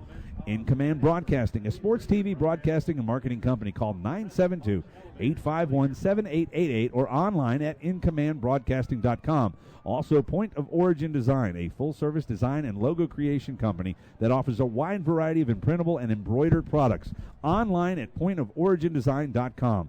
ShockboxDFW.com. Be warned instantly when a player has experienced a head impact that could result in a concussion. Visit ShockboxDFW.com today. Also, the Greater Dallas Youth Orchestra and the new GDYO Jazz Institute. Enjoy a cultural experience with your family without breaking the bank. Visit gdyo.org for more information. Colleyville Heritage Panther Football is a presentation of Champion Sports Radio, on Twitter at Champion Sports, Facebook.com/Champion Sports Radio, and online at ChampionSportsRadio.com. Alongside Chris Beam, I'm Doug Branch. 11:49 to go here in the first half, and the Colleyville Heritage Panthers lead it 20-7. Yeah, and the big star so far tonight for a quarter and a half would be number 2 Nick Felix, the Cowboys, the Colleyville Heritage Dragons. Colleyville Heritage Panther. I didn't say Dragons. You didn't. But that may be a good thing that you said that. That got us off to a good start. Right. Colleyville Heritage Panthers, senior left cornerback, and man, right cornerback, and he is having a heck of a game. 2 interceptions. The second one was taken to the house. A 6-pointer by Nick Felix. It's 20-7. As Holden Lyons sets up to put the pigskin in play. Back deep, Lil Jordan Humphrey and Andy Chelf. Ball is going to go to Humphrey at 2 yards deep. He's going to down it right there. So Southlake will take over at the 25-yard line. We'll see. And Agnew so far has stared down, 2 receivers and turned the ball over on 2 consecutive throws. Yeah, that's going to be he's thrown 4 touchdowns this year, but that would be his. Actually, he's thrown 5 touchdowns this year, but that will be his 7th interception on the year. Agnew. 2 receivers to each side for the Dragons. In the backfield, Lil Jordan Humphrey to the right of Ryan Agnew. 2 interceptions so far here in the first half. Snap back. They'll hand off inside going left. He's hit and knocked down, and I believe that's Max Crosby that puts the face mask into the chest of the 6'5", 205-pound senior running back for the Dragons. It's not hard to find Max Crosby with that big pink sleeve that he's had on for Breast Cancer Awareness Month. Call him the Flamingo. Here's a quick play out to the left side. Pick it up and go. They blow it dead. It was obviously a forward pass, but it was close, and I hear you into your cheerleader mode right there. Nicely done. I'm sorry. That thing was, I don't know. I just want to see you in a short dress. No, he stepped back, and when he threw that, the first thing I thought was that play from the earlier. Yeah. So it's 3rd down and 7. Ball's marked at the 28-yard line. Something's dinging and donging. This is a defensive specialty. They'll stand up and probably stunt here. 2 receivers to each side. Agnew's going to have to get rid of it quick. Rushes on. They give it left-hand side, and it's going to be a first down for Lil Jordan Humphrey. He'll go for approximately 10 yards out to the 47. Yeah, Humphrey's a load, man, at 6'5", 202, and that's a man to bring down. Southlake already back up to the line. 3 receivers to the near side. Snap back, give it to Humphrey again, going left. Behind the blocker, he's hit, and he will be stopped after a 5-yard gain. Little extra action after the play, but no harm, no foul. Actually give him 7 yards on the carry. It'll be 2nd and 3 from the 50. Back to the line. Sorry about that, Chris. Right. Snap is back. Agnew looking to his right. Thrown and caught for a first down. That's number 6, Ryan McGibney. They get right back to the line of scrimmage, and this is really the way that they have beaten Colleyville. They're not allowing them to set up. Handoff inside. Humphrey again. This time cut underneath. And a nice tackle by number 35, Jacob Moore. 5'11", 190-pound senior. Yeah, really nice play by Jacob Moore to get in there. And it looks like the Colleyville Heritage Panthers are going to take a timeout. Yeah, they can tell that they're gassed right now with 10:29 to go in the first quarter. We'll keep it right here and pay a couple bills if I can find some bills to pay. You want to come by in my house and pay some bills? I would love to. Thanks to Steve and Barb Hill at Point of Origin Design, your one-stop shop for all your apparel, promotional, event, or team uniform needs. Point of Origin Design is a full-service design and logo creation company that offers a wide variety of imprintable and embroidered products. With competitive pricing and quality work, you can't go wrong with Point of Origin Design. It's always best to start at the right point, so visit them online at pointoforigindesign.com or let them help you plan your next promotional item or design your next T-shirt. That's online at Point of Origin Design. 10:29 to go here in the second quarter. Colleyville up by 13, 20-7 over the visiting Southlake Dragons in the Boulevard Series. As we mentioned in the pregame, if you're a Colleyville or a Southlake fan, you can pay $5 and park at your stadium and then walk over here to Colleyville. Or they can, I guess, bus you over, whichever is the case. It's a healthy walk, though. It is. But we could make it. We could make it. Southlake back on the football at the 42. It'll be second down and 6 from there. 3 receivers go to the high side. They'll play off the slot receiver. Now Crouch will come in. They're going to blitz. Flares it out left side. Got a block. He's got plenty of room to the 30, 25, and kind of run out of bounds without contact at the 24-yard line. And that's Ryan McGibney on the reception. 18 yards on the pitch and catch from Agnew. Snap. Back handoff coming right. Crosby overplays it, turns him inside. Little Jordan Humphrey spins away to the 10, to the 5, and he's going to score. What a nice run from Little Jordan Humphrey. 24 yards for the touchdown, and unfortunately poor tackling there from the Colleyville Heritage Panthers. Yeah, he's a load to bring down, and you're not going to bring him down high, and that's exactly what everybody was grabbing him is high, and he just was shaking off. He's not a really elusive runner. He's kind of more of a north-south type runner, and just need to tackle him low. Oldroyd with the extra point, and it splits the upright. So it's a 6-point game, 20-14. Colleyville leads it over the visiting Southlake Carroll Dragons, and right there you can tell that the defense of Colleyville was gassed as they were taken to task on the 11-play drive. 98 yards. Humphrey with the 24-yard conversion for the touchdown, and it's a 6-point game. Yeah, that was a kind of a bad drive for the Colleyville Heritage defense because they couldn't get off the field. Come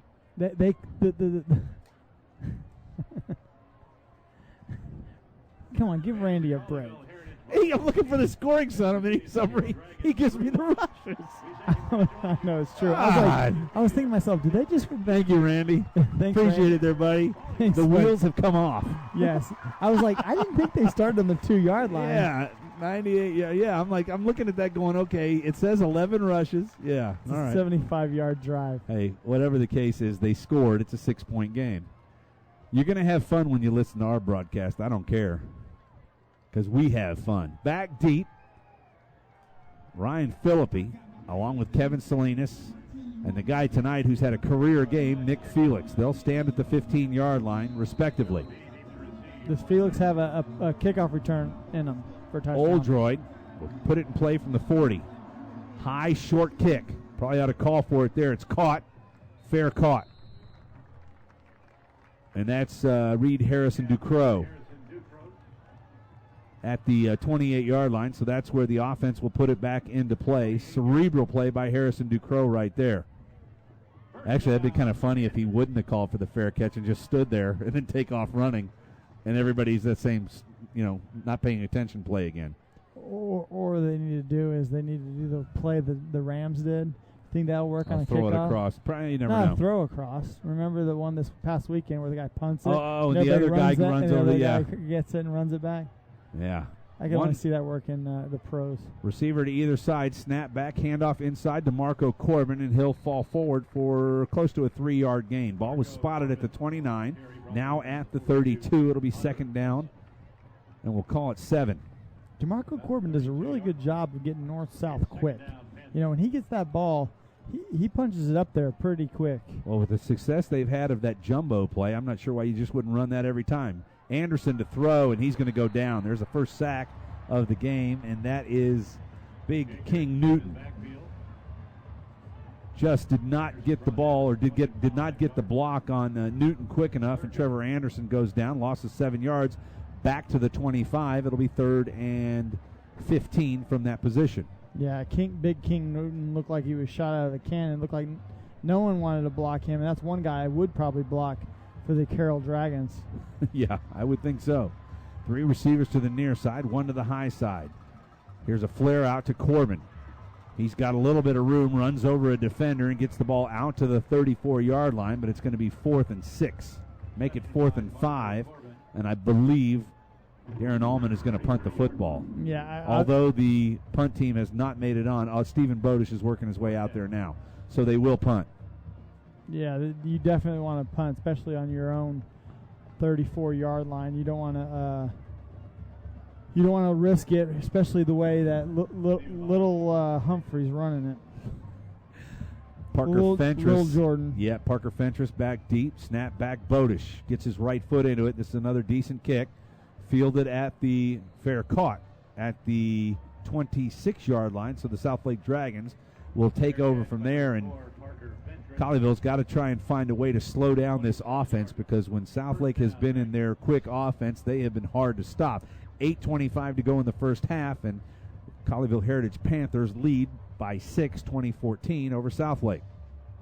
Yeah, the Colleyville Heritage defense need to learn how to get guys on and off a little bit easier than what they have previously, because the way the Southlake Carroll Dragon, they want to run up and down the field with as little amount of time as possible.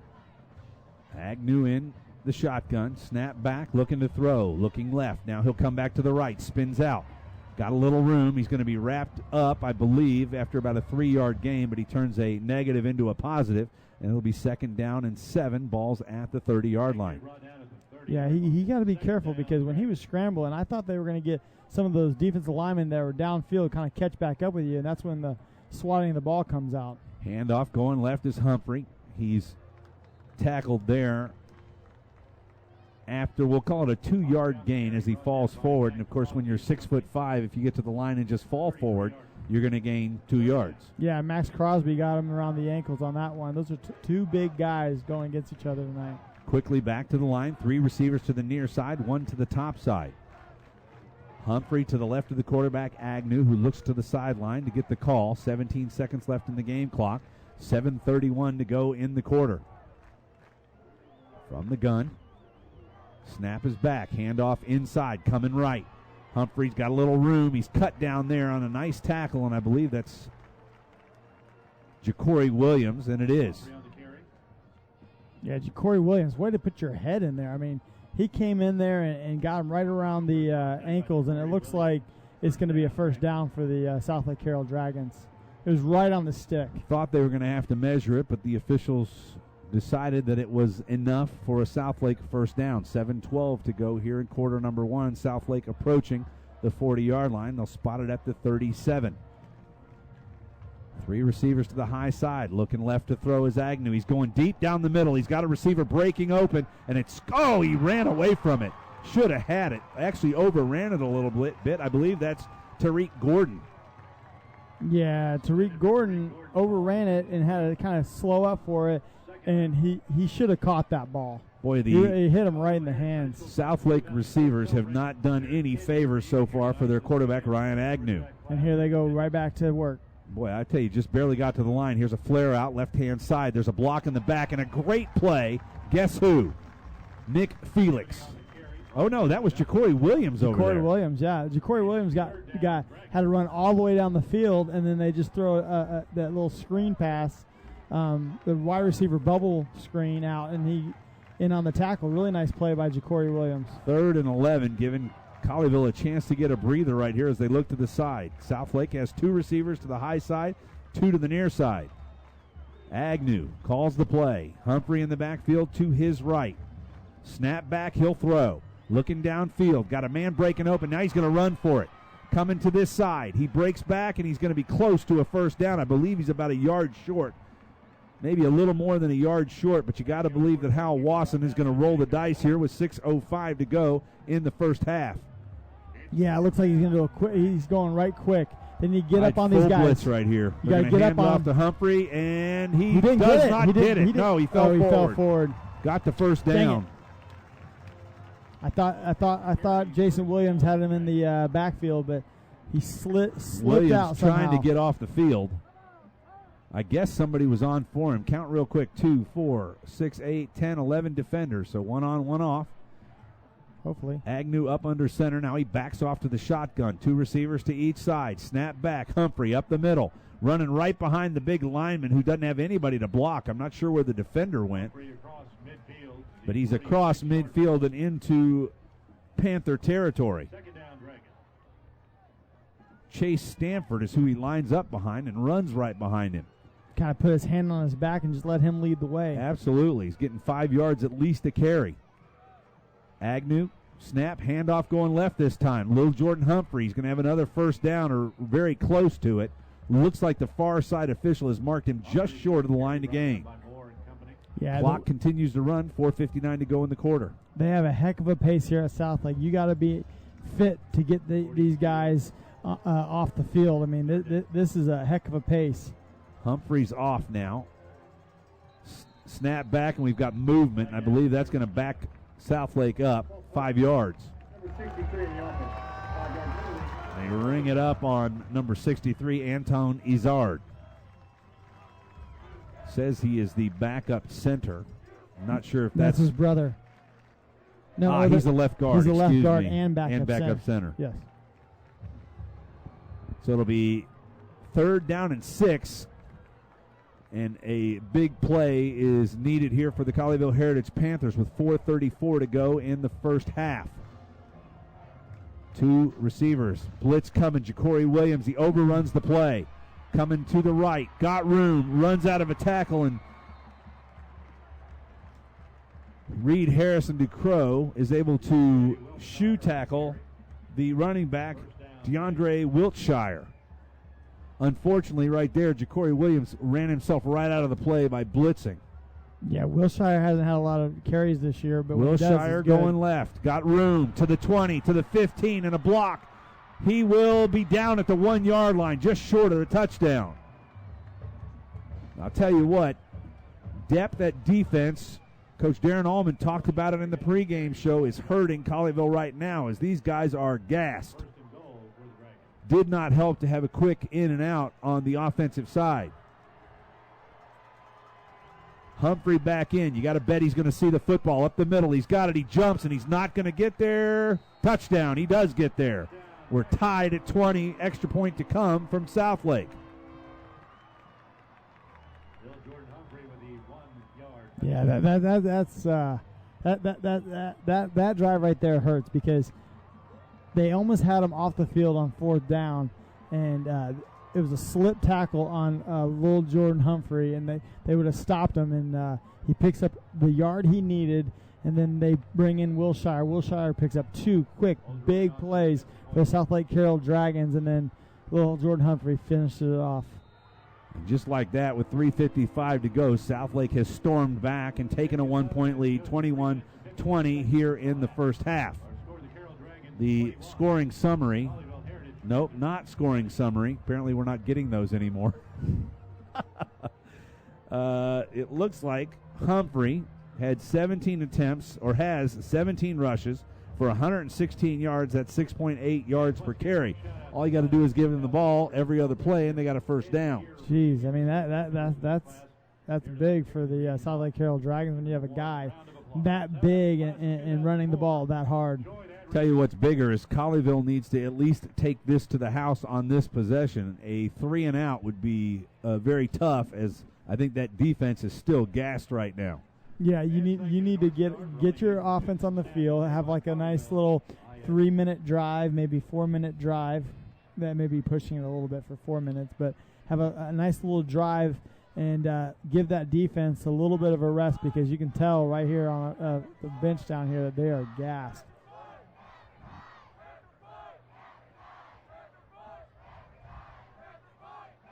Halftime show, the Jason Ridley Agency halftime show, comes up in 3 minutes and 55 seconds of game time. We'll catch you up with all the scores from around the area, stats from the first half, which frankly are going to be many. We'll have a lot to talk about at halftime, but that's 3:55 away.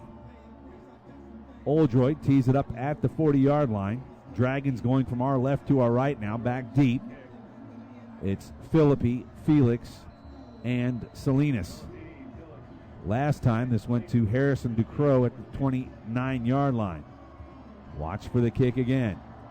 Foot's into it. This one's going to go deep. Philippi will field it at the goal line. He's going to bring it out. Going to his right. Got a little bit of an opening there. Gets him past the 25 and out to the 29-yard line. A 29-yard return for Ryan Philippi, and the Panther offense will take over there with 3:46 to go in the first half. Yeah, they need a little spark from Philippi right there, which he kind of gives them a 29-yard return, and the Colleyville Heritage offense needs to finish this drive out off and then go into the locker room. Offense comes onto the field. They need to try and control the football right here. Does Trevor Anderson and the offense. Looks like they're going to throw the ball on first down. 5 receivers will go into the pattern. Salinas in motion. They hand it off to him, coming right. Turns it upfield at the 30 and out to the 34-yard line. Nice gain of about 5 yards from Kevin Salinas on first down. Those are the kind of the runs I like, the ones that get out in space. It doesn't seem like they're doing very good of a job right up the middle because of this big defensive line for the Southlake Dragons. Colleyville goes fast. They'll hand it off right-hand side. That's Trey Arnold, and Arnold is close to a first down. And we've got a flag on the play. I'm assuming by where it was thrown, it's probably a holding on the far side. Yeah, that's right at the position where the Colleyville runner took off, and it looks like it may be a hold on the one of the wide receivers. They're talking pretty heavy about it. I'm assuming if this is an offensive penalty, they wouldn't be spending this much time on it. Yeah, that's very shocking. Trying to decide what's the call. Let's take a listen.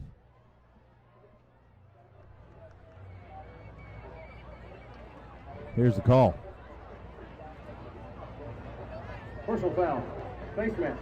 Number 94 in the defense. 15-yard penalty. Touchdown.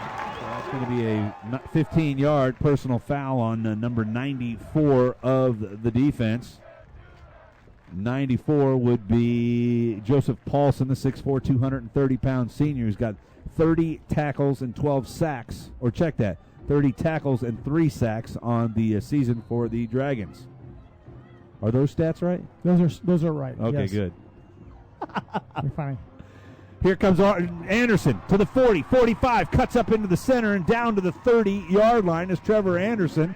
That'll give him 19 yards on the carry, and the Colleyville Heritage Panthers are doing to Southlake just what their offense did to the Panther defense, putting the ball in play fast. Salinas, Arnold, Torres, and Zeladon in the pattern.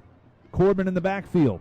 He'll get the ball right up the middle, runs over a Colleyville linebacker and gets 5 yards on the carry down to the 26. It was a Southlake linebacker, and it was number 47, Clark Parr. Just letting you know that. Okay, that's fine. I'm up for that. I'm glad. Parr has 80 tackles on the year, by the way. Wow. That's a lot. He's a tackling dummy. Yeah. 2:30 to go. Handoff coming right. DeMarco Corbin cuts it up. Got first down yardage down to the 20. Check that. Just inside the 20, maybe down to the 19. And this is exactly what Colleyville needed. Yeah, we need to run the ball, have the clock go down. They need to start running the clock a little bit more. Yeah, you don't want to score too quick and give Southlake a chance to get right back on the field. And they have the ball in the second half. Handoff inside, DeMarco Corbin. He's got 5-6 yards, and he's drugged down after close to a 7, maybe 8-yard gain. Number 88 on the tackle. That's Cole Ramage. Colleyville right back to the line of scrimmage. Snap back, handoff inside. DeMarco Corbin, and I believe he's going to get pushed. It's a rugby scrum. Looks like they've got him marked at the 10-yard line, so he's going to be just a hair short of the first down. It'll be 3rd and less than 1. Yeah. This is exactly what I was talking about. They need to have a nice little drive, maybe about a 3-minute drive, which looks like it's going to be a little bit over 3 minutes, and drive all the way down and score a touchdown and go right into halftime. Jamari Williams in, fresh legs in at running back. Anderson gets a snap, hands it off.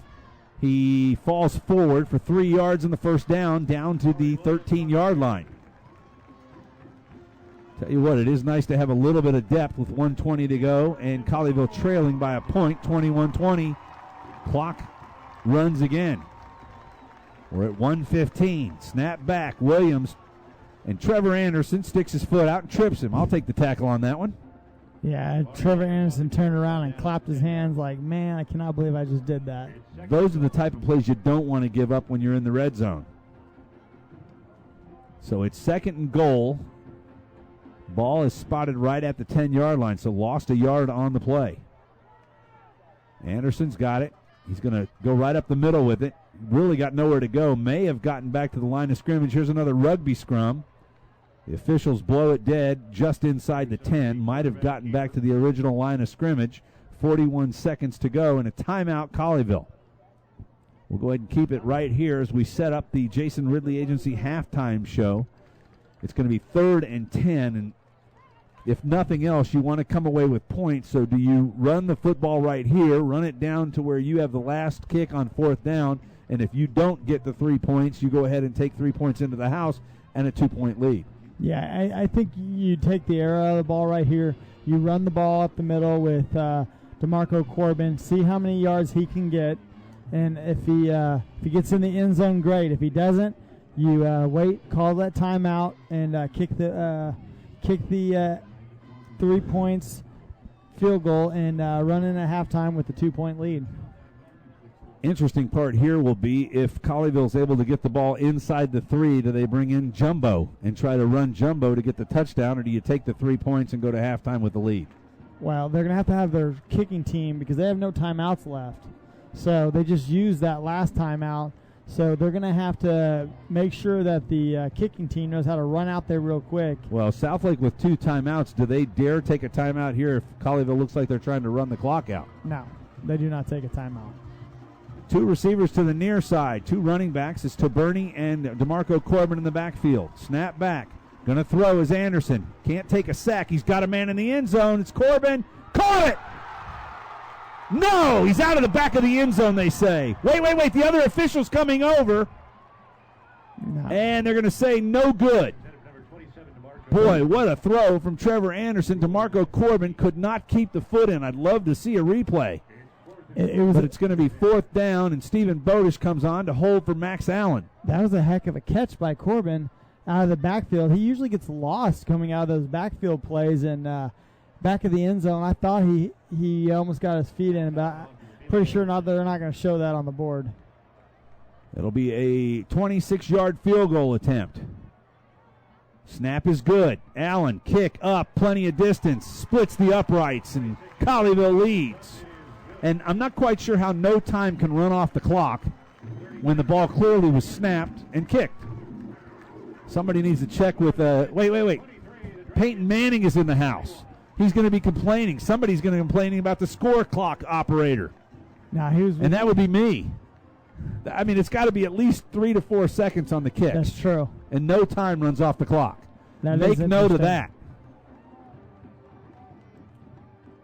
Darren Allman. Who's the big guy down there on the sidelines? Is that Nate Newton in the orange shirt? No. That's a big fella down there. I guess he would be on the other side, wouldn't he? Yeah, Nate would be on the other side, and he's not big anymore, by the way. Oh, he's not? No. No? No, Nate lost a few pounds over the years. Doesn't even look like a lineman? No, he couldn't play offensive line right now, guaranteed. Probably couldn't even play DB. Can't run. Well, his knees are pretty bad now. So That's what I think mean. yeah. But yeah, he's not as big old Nate isn't as big as he used to be. Love to find out. Randy, go down and ask him why no time ran off the clock, would you? The guy's right like 3 booths down. No, don't ask him, Randy. No, really, go ask him. Or you do play-by-play and I'll go ask him. No. My goodness, 12 plays, 3 minutes and 22 seconds off the clock, 71 yards. I tell you what, if they score in those last 4 seconds, I'm going down there at halftime. Hey, you go down there and you check. Bozo running the clock. Where's Peyton Manning when you need him? Yeah, you go down there and you check, okay, and then they throw you out of the game, and then it's Randy and me doing. That might be fun. And you'll be listening on the car ride home. No, I won't be going home. I'll just sit in the parking lot and listen. That'd be funny. All right, Holden Lyons is going to put this one in play with 29 seconds really left in the game, in the half, but 33 on the clock because somebody didn't start the clock. Kick is away. It's deep. Going to his right. It'll be fielded at the 2. They'll run it out from there. Oh, what a play! Who was that out of nowhere? It's number 4. It's that guy, Nelson Bohannon again. I'm telling you, he is a special teams genius. I saw him the first time down here, and that was a heck of a. He knows how to not get blocked all the way down the field at full speed, like basically no just body tackling. Bam, takes the guys out going down the field. It's great. You're really trying to find words I'm tonight, finding aren't you? words tonight. I'm telling you, I've had a long week. Maybe you should head out to the car. I got a little something out there for you. Thanks, appreciate it. Southlake's got it. Looks like they're just going to take a knee. They are going to take a knee, looks like. They are in the victory formation, but I'll tell you what, I would watch out if I were Colleyville. Nope, Agnew takes the knee, and that should do it. So the score clock operator gets lucky. The wrath of Doug Branch is not going to be on him. And Colleyville is going to go to the locker room with a 2-point lead at 23-21. Up next, it's the Jason Ridley Agency halftime show here from Mustang Panther Stadium. And I don't believe they're even going to snap it. They will not snap it. So that'll end the half. Colleyville leads it 23-21. The halftime show is next. Broadcast is under the direction and is copywritten by Champion Sports Radio. Any rebroadcast, retransmission, or use of the audio stream, and any and all other use of the accounts of this broadcast without the direct written consent and permission of Champion Sports Radio is strictly prohibited. All rights are reserved by Champion Sports Radio and ChampionSportsRadio.com. This is a presentation of Champion Sports Radio, your home for championship broadcasts. Jason Ridley Agency is a proud sponsor of Colleyville Heritage Panther football. The Jason Ridley Agency offers home, auto, boat, motorcycle, RV, and coverage for all your valuable property, including business insurance. The Jason Ridley Agency is conveniently located in Colleyville, and you can find them online at jasonridley.com or call them today at 817-281-4500. The Jason Ridley Agency says, Go Panthers! Nationwide is on your side. Are you tired of only spending time as a family huddled around the TV? Would you like to enjoy some culture with your loved ones without breaking the bank? Then let me introduce you to the Greater Dallas Youth Orchestra. The GDYO provides music education and performance opportunities for musically talented youth, but this is no kids' concert. The GDYO comprises 7 different ensembles made up of over 425 talented musicians ages 8 to 18, representing more than 50 communities in North Texas. You won't believe how amazing these ensembles sound until you hear it for yourself. So join them for one of their concerts at the Meyerson Symphony Center or Dallas City Performance Hall. For more information on how to make a donation, as well as a listing of upcoming GDYO concerts, visit gdyo.org. And if you know a talented young musician interested in an unbelievable experience, auditions take place in the spring. Connect with the Greater Dallas Youth Orchestra on Facebook, Twitter, LinkedIn, and at gdyo.org. Do you need a boost in exposure? Want to reach local, community-minded folks with information about your business? Join the Champion Sports Radio team and advertise during these games. in the last 4 years. Champion Sports Radio has broadcast over 600 games for more than 3.5 million listeners. And Champion Sports Radio wants to help you use major high school sports to reach thousands of local fans right in your community. It's also a way for your business to give back to the community by helping all these well-deserving student-athletes get some recognition for their accomplishments. The cost simply can't be beat for the effect it will have. You get a lot of bang for your buck, and best of all, it provides an opportunity for the best advertisement of all, word of mouth. To secure your prime commercial spot during the broadcast, contact Thomas Lee at Champion Sports Radio by phone at 972-741-0334. That's 972-741-0334, or online at championsportsradio.com. Champion Sports Radio, your home for championship broadcast. Stay up on all the latest news about the teams you care about and know when your favorite games are on the air thanks to Champion Sports Radio social media.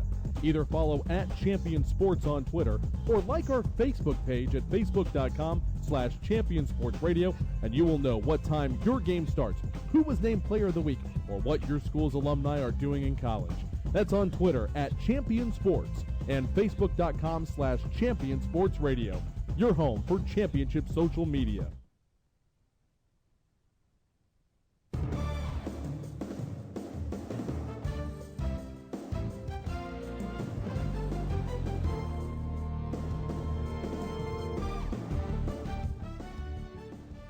Back on the Jason Ridley Agency halftime show alongside Chris Beam, I'm Doug Branch. Colleyville leads the visiting Southlake Carroll Dragons 23-21, and first half stats.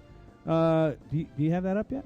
First half stats? I'm sorry, I was looking at you want to roll with that, or what do you want to do? The stats good. Hey, I'm going to let you. Oh, you want me to do it? Yeah, go ahead. Stop it from going 90 seconds and then it refreshes, because then I got like 12 seconds and I can't say anything. Should we talk about the first half first, then you do stats? Let's talk the first half. 2 interceptions, Nick Felix. Back a nice job.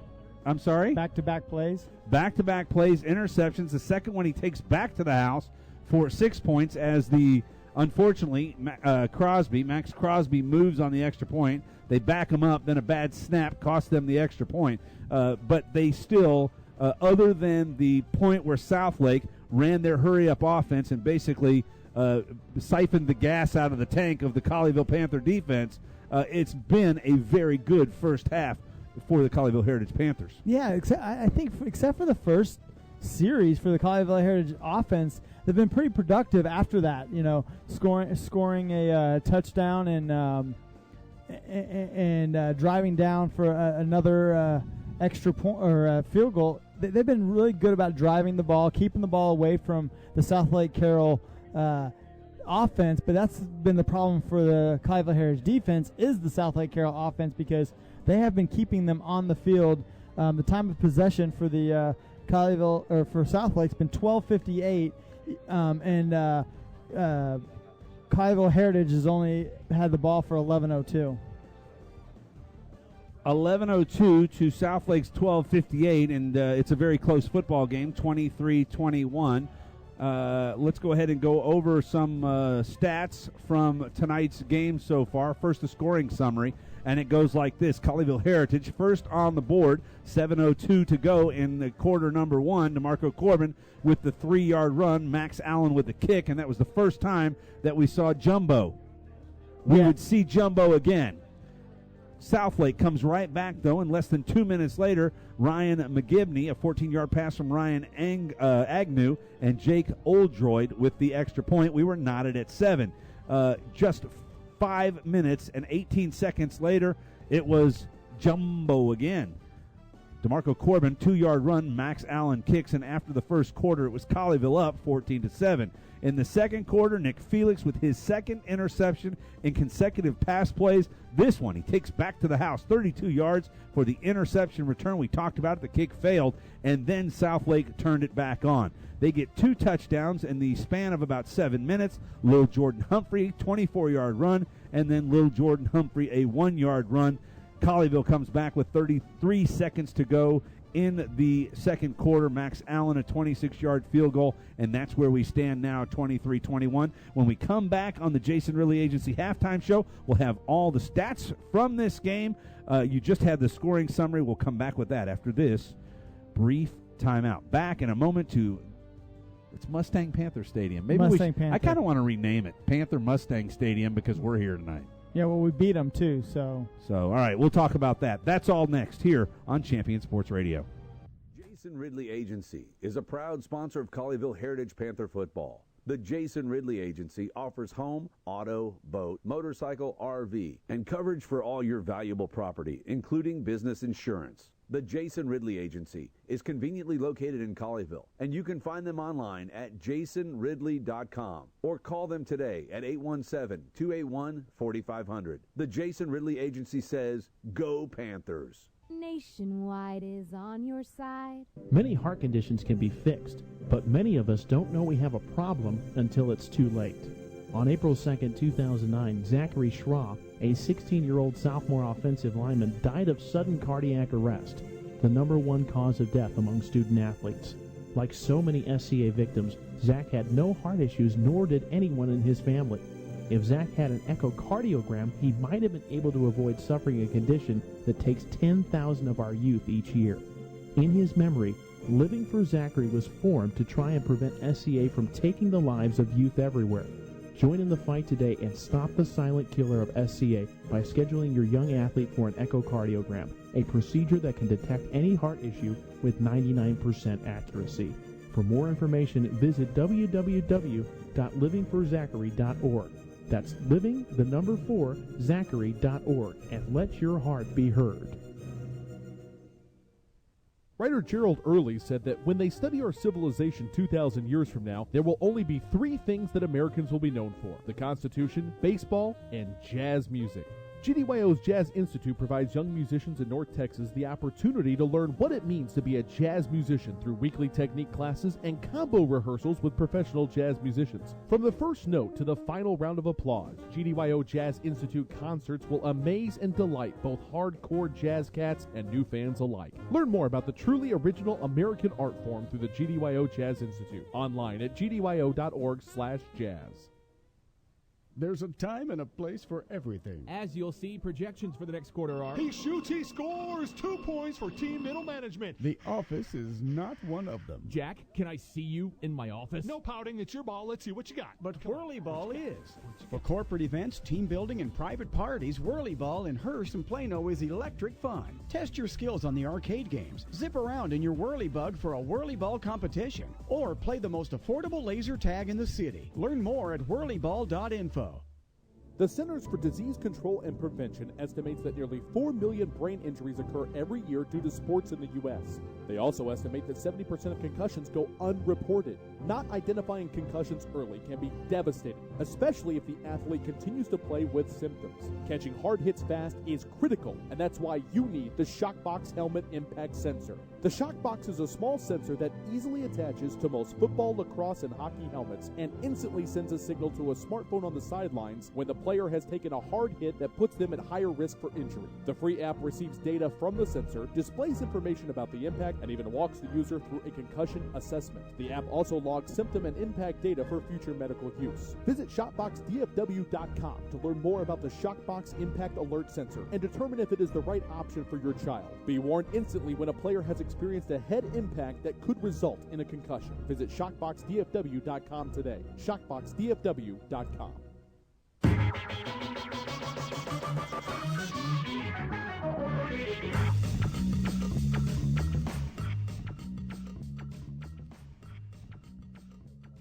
Jason Ridley Agency halftime show rolls on here from Mustang Panther Stadium alongside Chris Beam. I'm Doug Branch, and the Colleyville Heritage Panthers lead the visiting Southlake Carroll Dragons 23-21. Stats for the first half: total yards dominated by Southlake Carroll, 236 yards, 156 on the ground, and 80 through the air. Now that doesn't add up. Yes, it does. Sure, 236. For Colleyville, 123 yards, total yards, 65 on the ground, 58 through the air. They've punted the ball 3 times for 123 yards. That's a 41-yard average. Colleyville has completed 6 of 9, 66.67%. Southlake, 8 of 15 for Ryan Agnew and 2 interceptions, one of them taken back for a touchdown, which essentially is the difference in this game. They've had 4 penalties for 42 yards. Colleyville has yet to have the hanky dropped on them. Rushing yards, DeMarco Corbin, 13 attempts for 48 yards. And 2 scores, it should. 2 touchdowns. Trevor Anderson has run 5 times for 13 yards. Trey Arnold, 1 for 2. Kevin Salinas, 2 for 2. And Jamari Williams, 3 for none. In the receiving side, Kevin Salinas has got 4 passes for 42 yards. DeMarco Corbin, 1 for 9, almost 1 for 9 that would have been a touchdown. But out of the back of the end zone, he caught it as we ended the first half.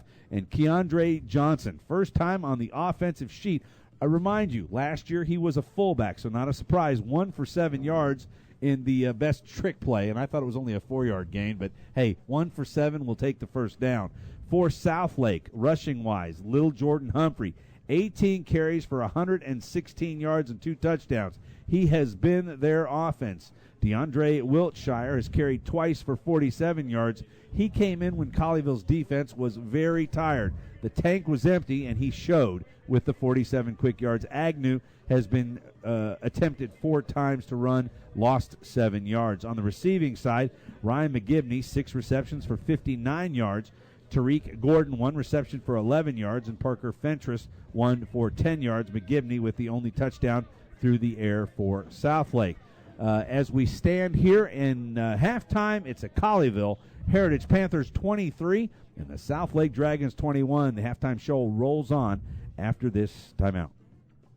Jason Ridley Agency is a proud sponsor of Colleyville Heritage Panther football. The Jason Ridley Agency offers home, auto, boat, motorcycle, RV, and coverage for all your valuable property, including business insurance. The Jason Ridley Agency is conveniently located in Colleyville, and you can find them online at jasonridley.com or call them today at 817-281-4500. The Jason Ridley Agency says, go Panthers. Nationwide is on your side. In Command Broadcasting, a sports TV broadcasting and marketing company. In Command Broadcasting provides a wide array of turnkey video production and streaming services. In Command services include filming of sporting events, season highlights, school graduations, corporate infomercials, and documentaries. In Command streams your sporting event or company function over the internet live or on demand. Call 972-851-7888 to raise the energy of your next event. In Command Broadcasting, 972-851-7888. Shell experts here to talk about the protective shield you see at Shell stations all over the country. Featuring us. It's there to remind you that no other gasoline protects your engine better than Shell nitrogen-enriched gasolines. Mm-hmm. Now with 20% more cleaning agents than before. Performance-robbing gunk doesn't stand a chance because your intake valves and fuel injectors are protected. Actively shielded. Hence the big protective shield here. So try Shell nitrogen-enriched gasolines today. No other gasoline protects your engine better. For quality auto service and repair, see the folks at Flat Shell on Preston Road at I-635. Stay up on all the latest news about the teams you care about and know when your favorite games are on the air thanks to Champion Sports Radio social media. Either follow @Champion Sports on Twitter or like our Facebook page at facebook.com/Champion Sports Radio, and you will know what time your game starts, who was named Player of the Week, or what your school's alumni are doing in college. That's on Twitter @Champion Sports and facebook.com/Champion Sports Radio. Your home for championship social media. Point of Origin Design is your one-stop shop for all your apparel, promotional, event, or team uniform needs. Point of Origin Design is a full-service design and logo creation company that offers a wide variety of imprintable and embroidered products. With competitive pricing and quality work, you can't go wrong with Point of Origin Design. It's always best to start at the right point, so visit them online at pointoforigindesign.com. Let them help you plan your next promotional item or design your next t-shirt. That's online at pointoforigindesign.com.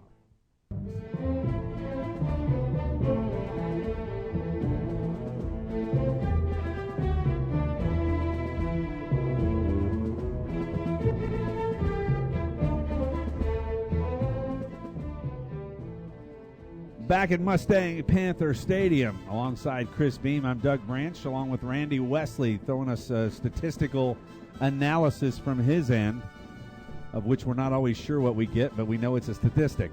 It is what it is. Momentarily, we will send you down to the field where you will have a chance to listen to the pride of Colleyville Heritage High School. It is the Panther Marching Band. But before we do that, Chris Beam has got scores from around the area. Chris. Yeah, let's go out to District 7-6A, which is the only one we really care about right now. Go out to Pennington Field, big game, U.S. Trinity against Coppell. Trinity is leading that game 14-3 in the third quarter. Hearst LD Bell may get their first win of the year. By the way, Are they playing Haltom tonight? They are playing Haltom tonight. It's 22-14. How did I know that? 22-14. That's got to be a thriller for the people reporting on that one. Yeah, that's at Birdville Fine Arts Athletic Complex. Let's go over to District 6A, which you like. Allen is Flower Mound. How about this? Flower Mound is getting all they want from Allen, right? All right. Is it halftime yet? It is. No, it's in the second quarter. It's probably 38-0. 28-10. They actually scored on Allen. Scored. I can't believe it. Yeah. Give them credit. Plano West 31. Hebron nothing. They only have one win on the year.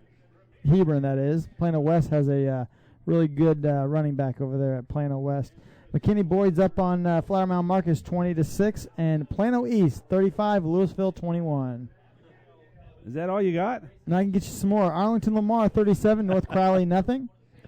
Arlington Bowie 14, Arlington 3, and Arlington Martin.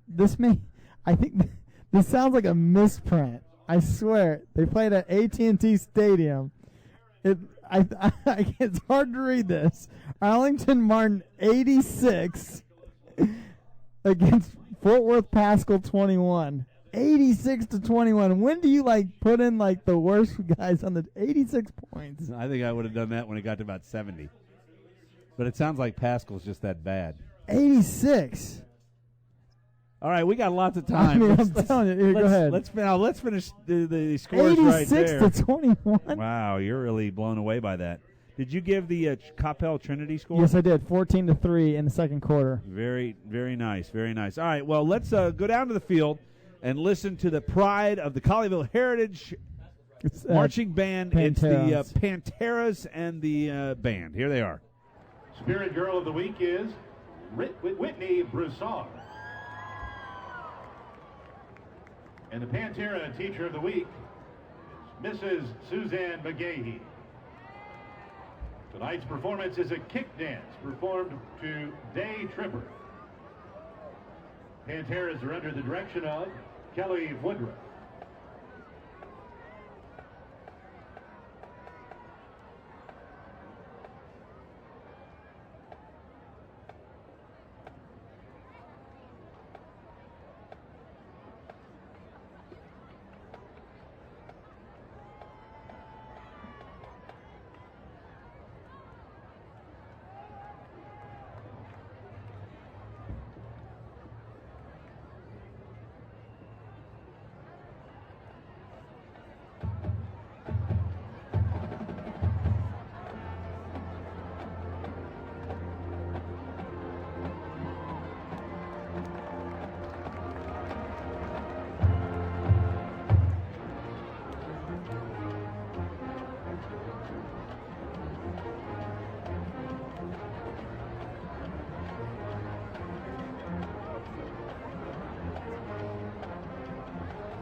Panteras would like to thank All right, it's halftime. Mustang Panther Stadium. Colleyville leads it 23-21 over visiting Southlake. Back with more of the Jason Ridley Agency halftime show after this timeout. In Command Broadcasting, a sports TV broadcasting and marketing company. In Command Broadcasting provides a wide array of turnkey video production and streaming services. In Command services include filming of sporting events, season highlights, school graduations, corporate infomercials, and documentaries. In Command streams your sporting event or company function over the internet live or on demand. Call 972-851-7888 to raise the energy of your next event. In Command Broadcasting, 972-851-7888. Shell experts here to talk about the protective shield you see at Shell stations all over the country. Featuring us. It's there to remind you that no other gasoline protects your engine better than Shell nitrogen-enriched gasolines. Now with 20% more cleaning agents than before. Performance-robbing gunk doesn't stand a chance because your intake valves and fuel injectors are protected. Actively shielded. Hence the big protective shield here. So try Shell nitrogen-enriched gasolines today. No other gasoline protects your engine better. For quality auto service and repair, see the folks at Flat Shell on Preston Road at I-635. Stay up on all the latest news about the teams you care about and know when your favorite games are on the air thanks to Champion Sports Radio social media. Either follow @Champion Sports on Twitter or like our Facebook page at facebook.com/Champion Sports Radio, and you will know what time your game starts, who was named Player of the Week, or what your school's alumni are doing in college. That's on Twitter @Champion Sports and facebook.com/Champion Sports Radio. Your home for championship social media. Point of Origin Design is your one-stop shop for all your apparel, promotional, event, or team uniform needs. Point of Origin Design is a full-service design and logo creation company that offers a wide variety of imprintable and embroidered products. With competitive pricing and quality work, you can't go wrong with Point of Origin Design. It's always best to start at the right point, so visit them online at pointoforigindesign.com. Let them help you plan your next promotional item or design your next t-shirt. That's online at pointoforigindesign.com.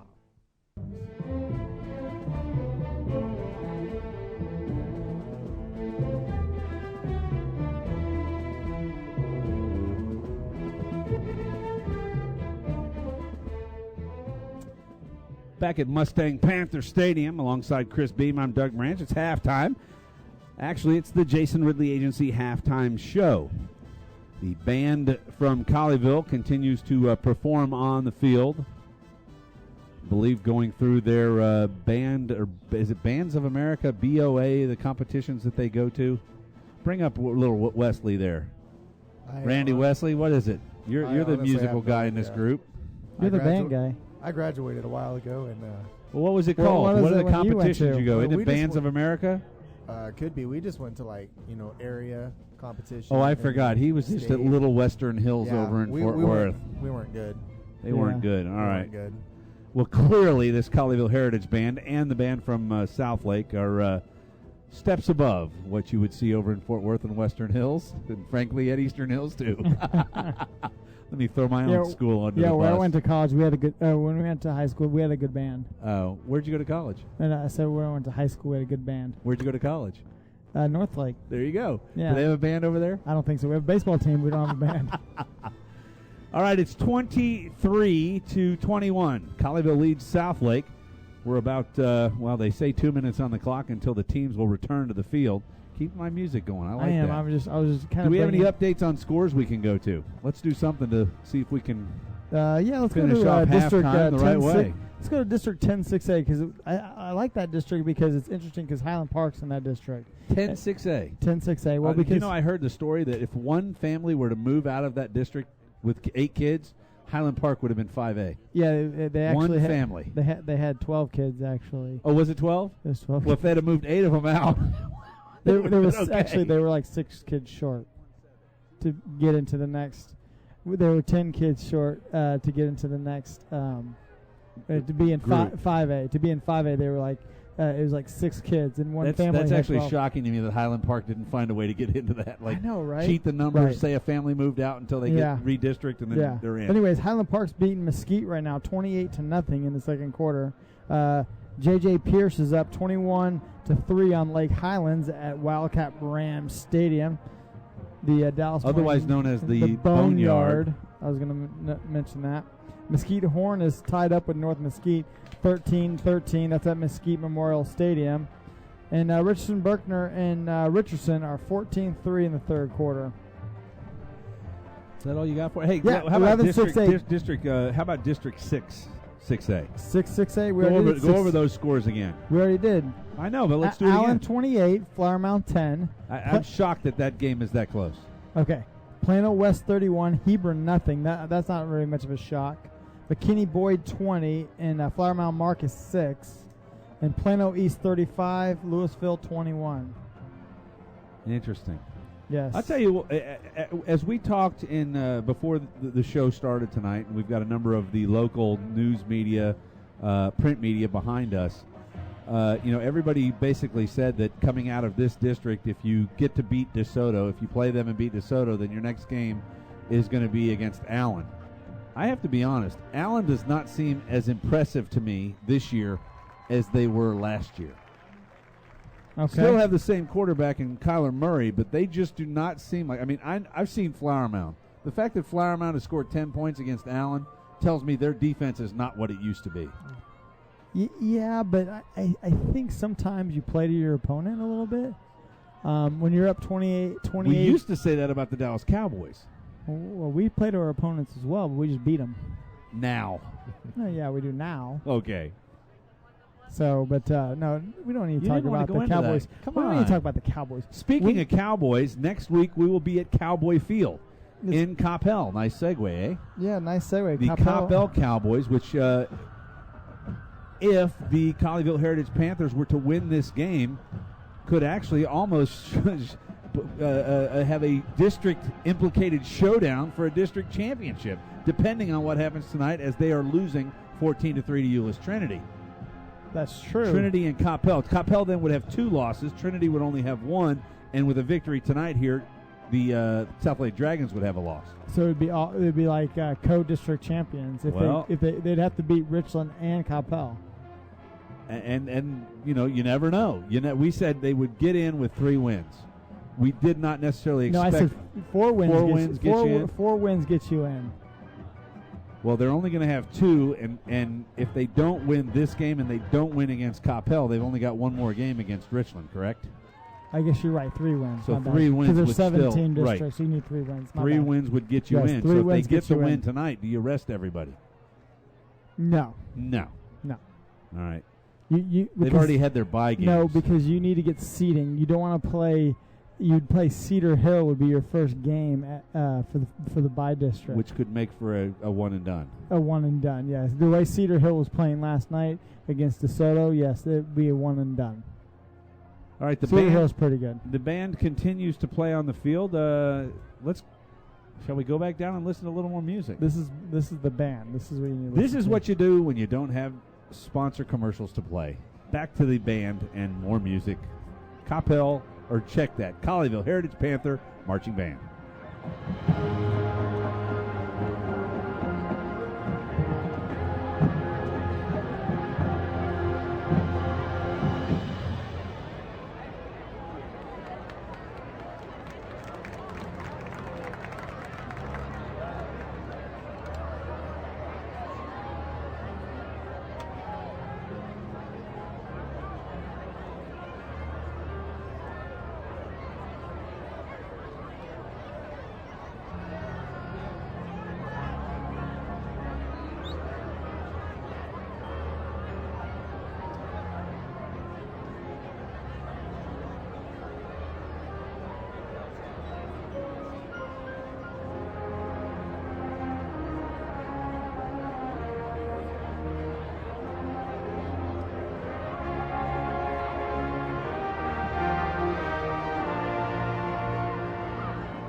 Ridley Agency halftime show. We'll break and be back with second half action from Mustang Panther Stadium.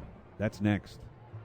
Jason Ridley Agency is a proud sponsor of Colleyville Heritage Panther football. The Jason Ridley Agency offers home, auto, boat, motorcycle, RV, and coverage for all your valuable property, including business insurance. The Jason Ridley Agency is conveniently located in Colleyville, and you can find them online at jasonridley.com or call them today at 817-281-4500. The Jason Ridley Agency says, go Panthers. Nationwide is on your side.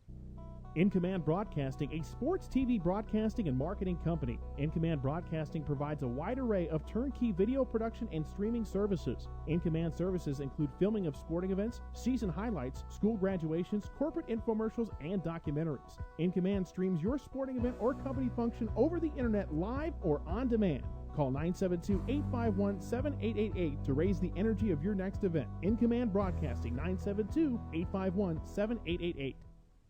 Shell experts here to talk about the protective shield you see at Shell stations all over the country. Featuring us. It's there to remind you that no other gasoline protects your engine better than Shell nitrogen-enriched gasolines. Now with 20% more cleaning agents than before. Performance-robbing gunk doesn't stand a chance because your intake valves and fuel injectors are protected. Actively shielded. Hence the big protective shield here.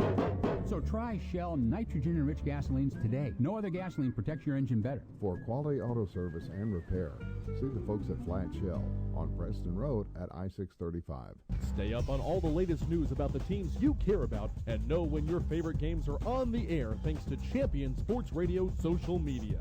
Either follow @Champion Sports on Twitter or like our Facebook page at facebook.com/Champion Sports Radio, and you will know what time your game starts, who was named Player of the Week, or what your school's alumni are doing in college. That's on Twitter @Champion Sports and facebook.com/Champion Sports Radio, your home for championship social media. Point of Origin Design is your one-stop shop for all your apparel, promotional, event, or team uniform needs. Point of Origin Design is a full-service design and logo creation company that offers a wide variety of imprintable and embroidered products. With competitive pricing and quality work, you can't go wrong with Point of Origin Design. It's always best to start at the right point, so visit them online at pointoforigindesign.com. Let them help you plan your next promotional item or design your next t-shirt. That's online at pointoforigindesign.com.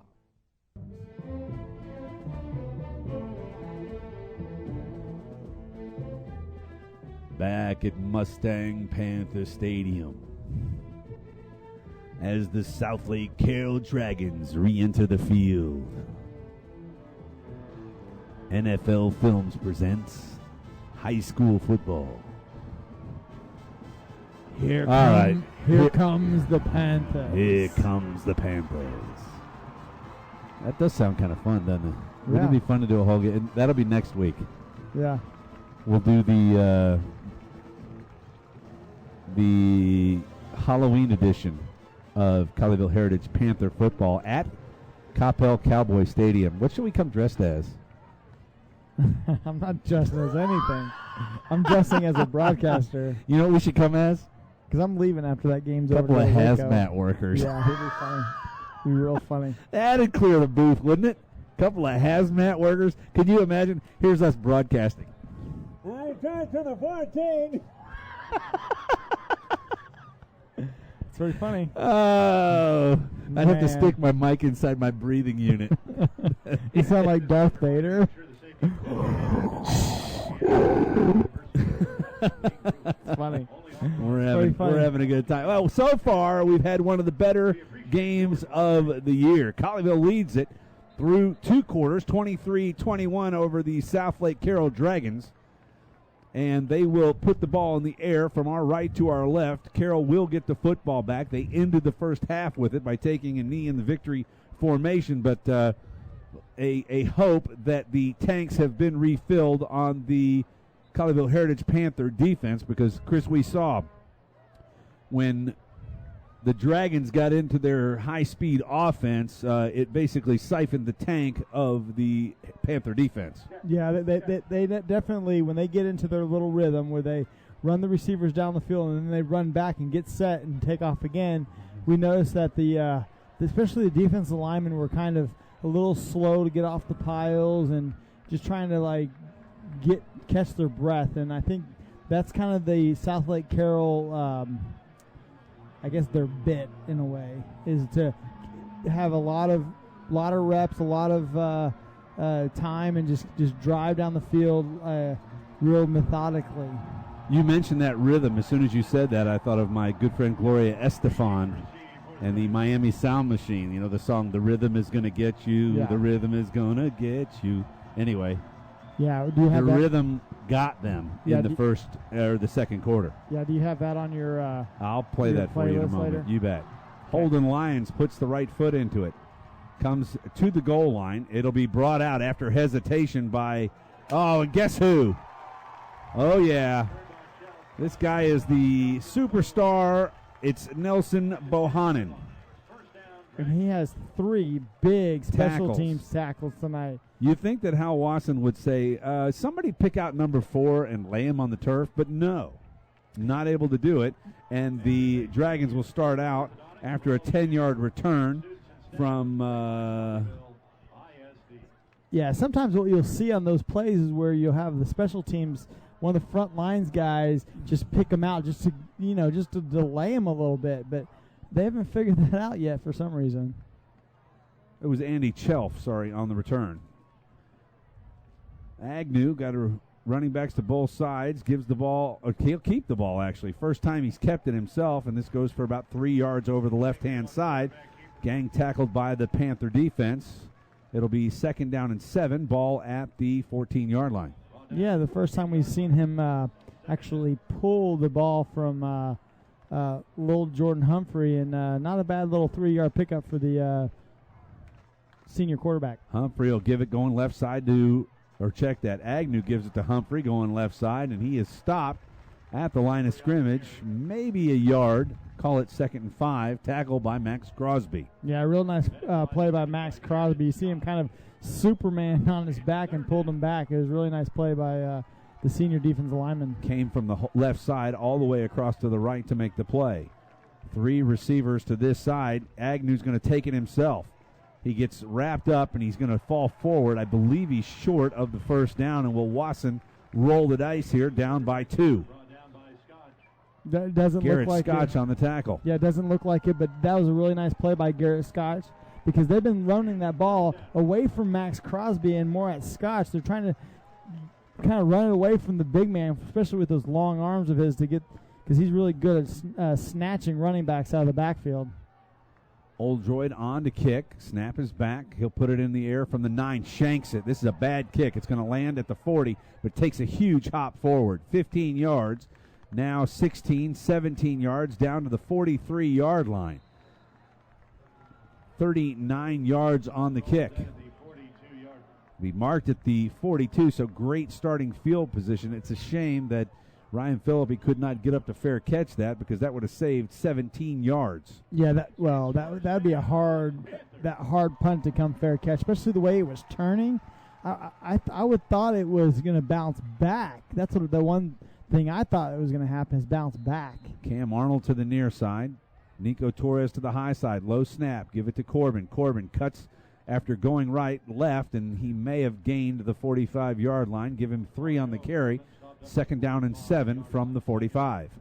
Now the Colleyville Heritage Panthers right now need to bleed this clock. I'm not saying just because you have the lead, but just keep the Carroll offense off the field. Run as much clock as you can. I've been calling Jackson Zeladon on the field. He's on the sidelines in shorts. That must have been Cam Arnold the whole time. Here's a pass and an interception off the hands of the receiver, Kevin Salinas, and that's going to go as a pick. You can't give that one to Trevor Anderson. That goes on the back of Kevin Salinas.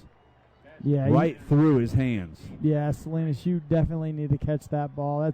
That's a tough interception. Just like that. Carroll flips the field, and they're in good position from their 48 with 9:52 to go in the third quarter, down by 2, 23-21. Will they take a deep shot right here after the turnover? 3 receivers to the near side, 1 to the top side. Agnew gives it off. Humphrey in the backfield. Crosby had hands on him, couldn't tackle him. Here he comes across the 40, breaking tackles, spins. He's still up, puts his head down. He's to the 30, still going. Nobody's got him down, and now he's dragged down at the 26-yard line. Give him 26 yards on the carry for little Jordan Humphrey. Little Jordan Humphrey, I don't know why it's little. It's more big Jordan Humphrey because he just rumbles down the field. Handoff going left. Wilshire, and another missed tackle on the edge, but then he's stuck and driven back, maybe a yard gain. That looked like Garrett Scotch putting the crown of his head right in the chest of Wiltshire. Yeah, that also looked like Ja'Cory Williams is the one that kind of hit him high. Scotch got him low, and Ja'Cory Williams came in and hit him high, and boy, he really gave him a shot. Agnew barks out the signals. 3 receivers to the near side. Now he looks to the sideline. Has the play. From the shotgun, snap is back. He looks to throw. Quick pass out to the right. Caught to the 20. Puts his head down, runs forward to the 17-yard line, and that is number 8. 06, Ryan McGibney. Sorry about that. Dr. Booth, I'm coming to see you soon. Snap back, handoff inside Humphrey. I can tell him, hard to miss at 6'5", 205. He'll get it down to the 12-yard line, first down yardage. Yeah, little Jordan Humphrey, boy, he's one of those guys that, geez, if you don't get him at the line of scrimmage, your linebackers is going to be tough to drag him down. And when it hits the DBs, whoo, he's running off the field, barely clears as a snap is made. Agnew's going to keep it coming right, missed tackle, and then swallowed up, but give him 6 yards on the carry. Yeah, I don't think little Jordan Humphrey, it looks like they're just messing with his shoes over there, so it doesn't look like he's they're cooling him down, it looks like. Max Crosby and Johnson on the tackle. Here's a run up the middle. Colleyville's got them going forward. Ball may have gotten knocked away. And Colleyville's got it. Max Crosby comes out with the football. He's got to show it to the officials. They don't know who's got it. There they go. Now they point that way. He could have come all the way to the bench. The officials were like, who's got the ball? Where's the ball? Yeah, I thought that was number 36 who carried that ball. 36 carried that ball. And Grant McFarland, the first time he's carried that tonight, and as soon as he crossed the line, I saw the umpire kind of toss his bag out there. That's when you know it's a fumble when it was out. And Max Crosby, the senior defensive end, comes up with the ball. Now, Colleyville's got 99 yards to go. First time they've been this deep to start a drive. They got 99. Got to watch out for a hold in the end zone. Gives it to DeMarco Corbin, trying to get a little room and give him a couple yards out to the 3. That's a nice little play to get out of the kind of the shadows of your own end zone. And I'll tell you what, I think it would be fun to put Ryan Philippi in over here on the left flanker spot, run that same play, fake it, and try and hit him on a straight post route because they're playing man coverage out here on the edge. They're stacking the line, too. Up the middle, DeMarco Corbin. He's going to get a few more yards. If he gets some help from the lineman, he might even get more than that, but he's pulled down. 3 defenders on the tackle. He'll be out to the 8-yard line. It'll be 3rd down and 4. Yeah, it's funny because as soon as the play goes down, I always look at the official to see him turn the down marker, and he does it so quick.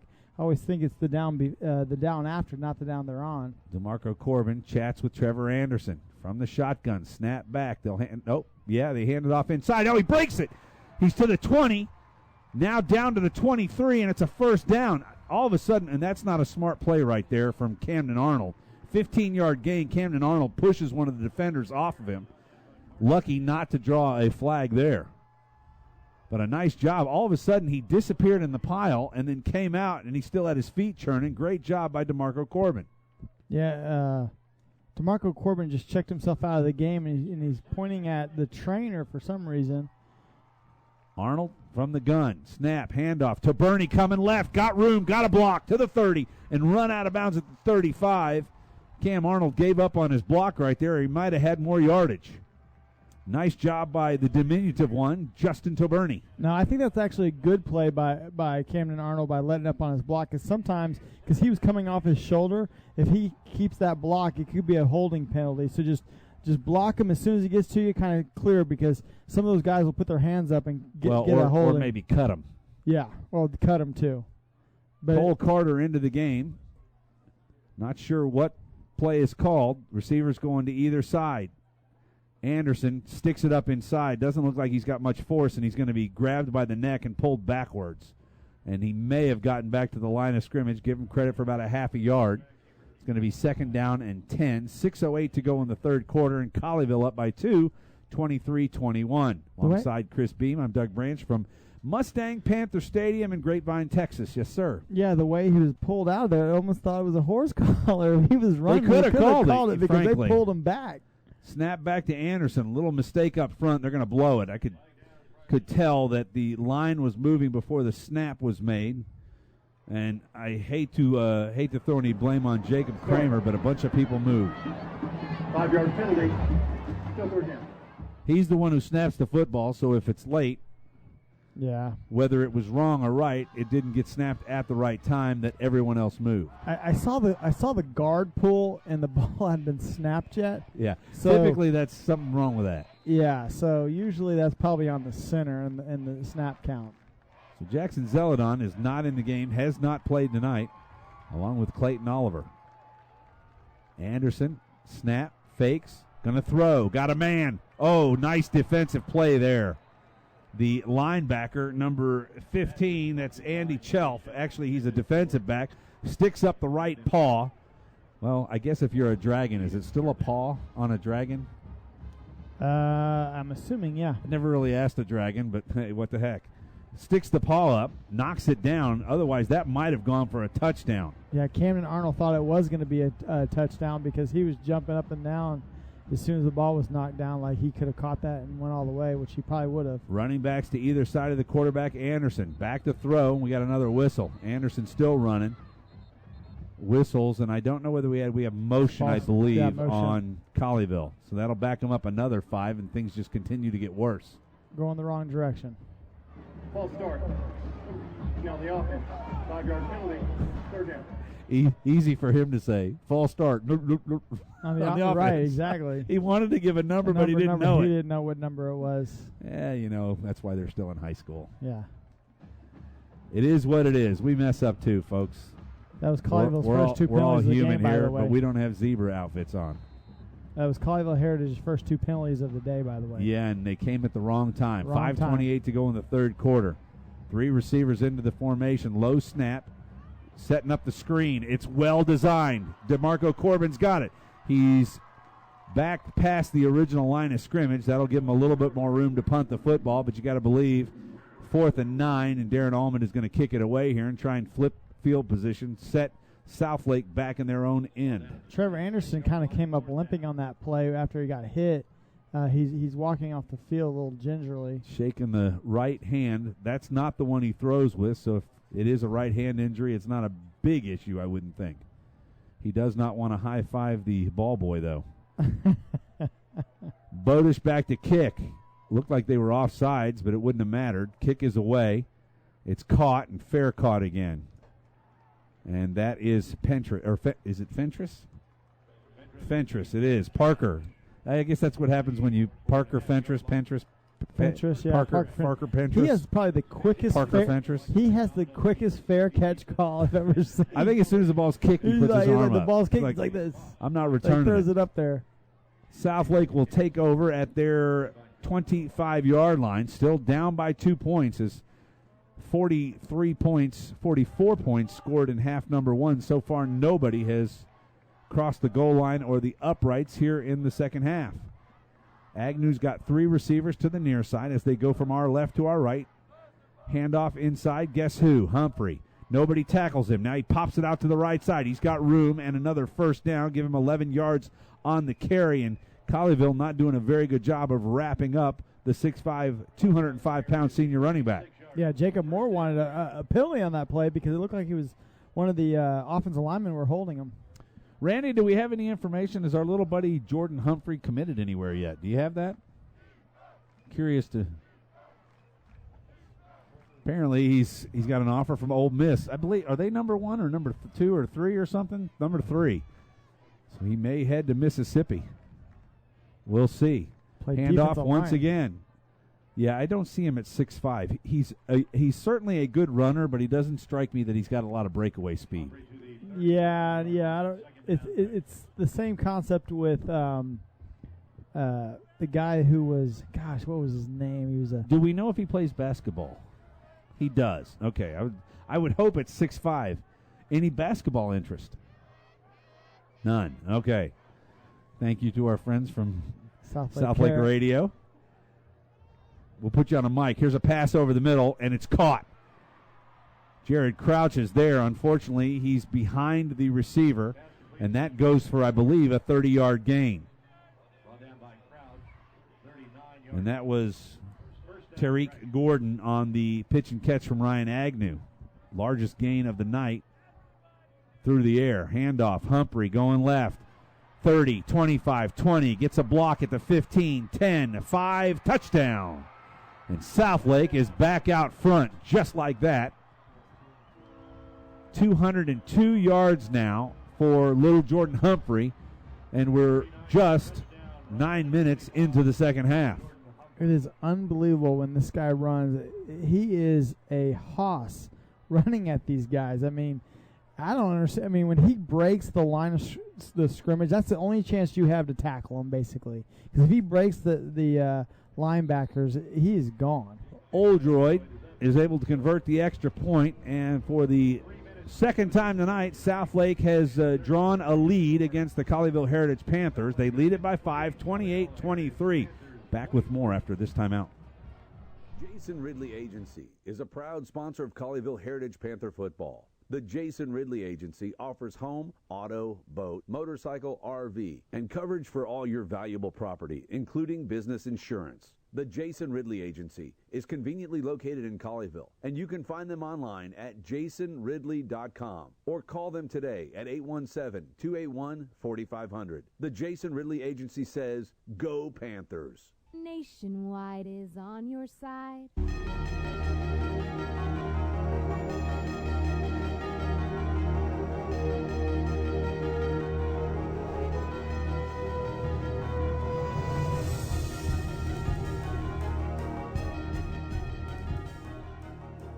64 yards on 4 plays, 1 minute and 16 seconds, and Southlake has regained their second lead of the night. They lead it now by 5, 28-23 over York Colleyville Heritage Panthers. Back deep, Ryan Philippi. And he'll be by himself at the 5-yard line, and that possession was courtesy of a Kevin Salinas through the hands on a nice throw from Trevor Anderson. Interception.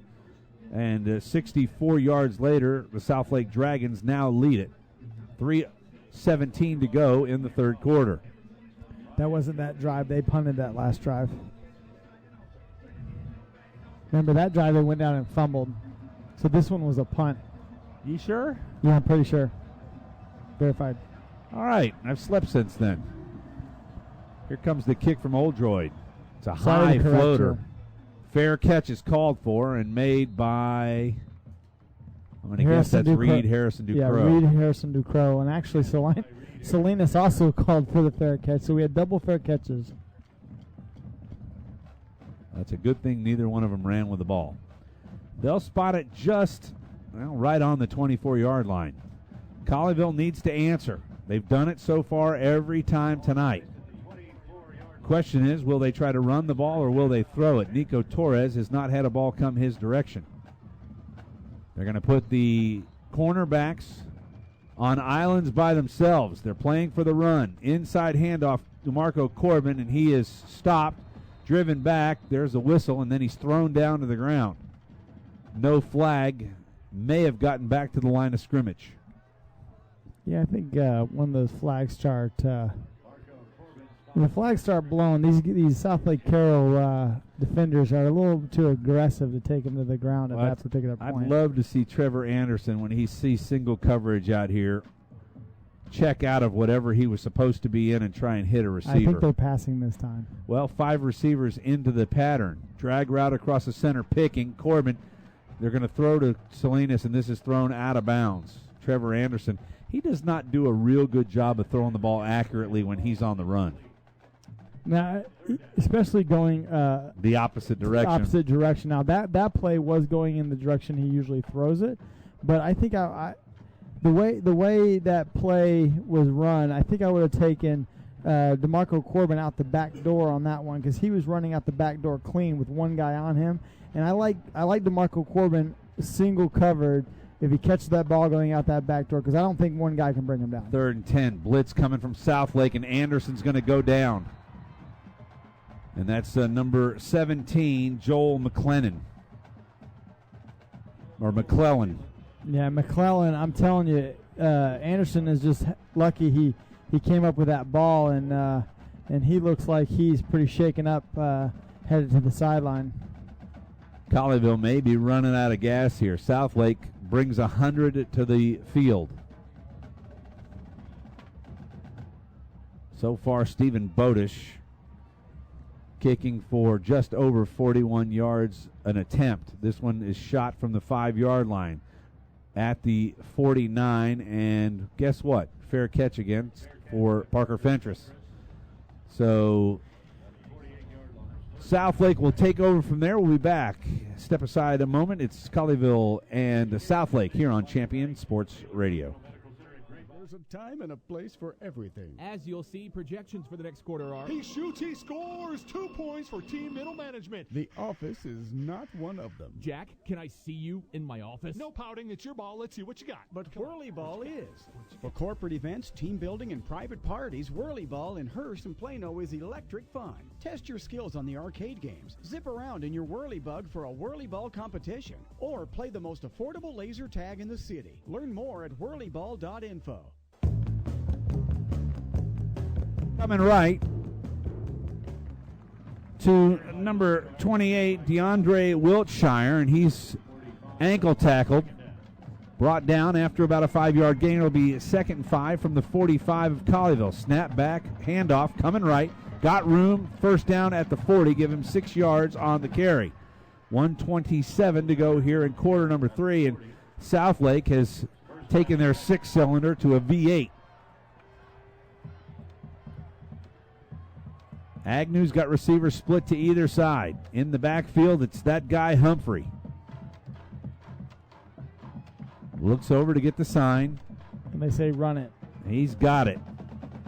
Colleyville going with a 3-man front. That's kind of interesting as they play 5 defensive backs. Handoff inside. Max Crosby is faked out. So am I. Agnew's got it. Now Crosby comes back and drapes around the neck of Agnew, but not before he gains 8 yards. It'll be 2nd and 2. Yeah, the way this Southlake Carroll offense is running, I mean, it's hard for this defense to just stay positive because they just keep getting positive yards as they run. 3 receivers to the far side, 1 to the near side. Agnew will again look to the bench. He's got the play. They're going to run the same play. Wide receivers don't really pay much attention, so you got to believe this is a run right up the middle, and there it is. And I'll tell you what, now big old number 74, Chase Sanford, if he were on the Hollywood Walk of Fame, he would have a handprint in his back, and that handprint would be Little Jordan Humphrey. Every time he runs over that right side, he's got Little Jordan Humphrey trying to make the Hollywood Walk of Fame handprint in his back. Hike. This time the clock will run out on the 3rd quarter. And for the first time tonight, at the end of a quarter, the Colleyville Heritage Panthers trail the Southlake Carroll Dragons 28-23. Back with quarter number 4 in a moment.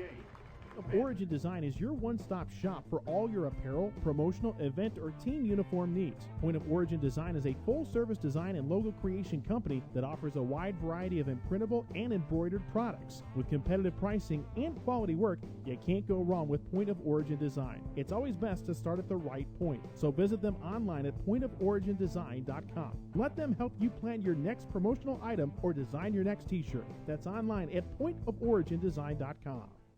Stay up on all the latest news about the teams you care about and know when your favorite games are on the air thanks to Champion Sports Radio social media. Either follow at Champion Sports on Twitter or like our Facebook page at facebook.com/Champion Sports Radio, and you will know what time your game starts, who was named Player of the Week, or what your school's alumni are doing in college. That's on Twitter at Champion Sports and facebook.com/Champion Sports Radio. Your home for championship social media.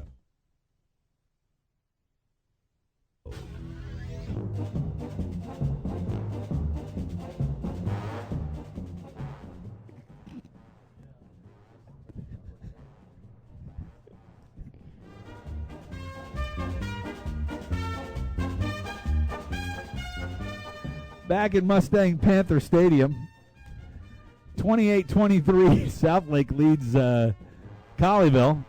Southlake has the football, now going from our right to our left. Ball spotted at the 28-yard line. 1st and 10 from there. Agnew's got 2 receivers flanked to either side, and Humphrey in the backfield to his left. My money says it goes to Humphrey. And it does. And this time, Colleyville blitzes in, but he's still able to get 6 yards as they're having problems corralling the 205-pound, 6'5" senior running back. The way he so let's go back to that Parker Fentress and qualify the fact that he's dating a cheerleader. Although, well, he was. It was a Dallas Cowboy cheerleader. Very nice, Randy. He's a good statistician. Randy, what's your Instagram account they can follow you at? He's taking off his headset. Local law enforcement will be involved shortly. Here's a throw over the middle, caught for a first down at the 5-yard line. That goes for 19 yards. Tariq Gordon catches it, and Southlake, as I said, has gone from a 6-cylinder to a V8. They're just starting rolling to right now. Drive the bus. Agnew, handoff, guess who? Up the middle. This time he's held and knocked down. Nice job by Max Crosby to trip up Humphrey, give him about a yard on the gain. It'll be 2nd and goal from the 3. Yeah, if the Colleyville Heritage Panthers need to substitute, now would probably be a good time. Full backfield, snap back, handoff. Inside, touchdown, Southlake. And that's Wiltshire. His 5th on the year. I mean, Wilshire is kind of like their change-up back. He's fast, small, kind of put your head down type guy, and this Southlake Carroll offense is just rolling now. 10:42 to go with the extra point, which is up and good from Oldroyd.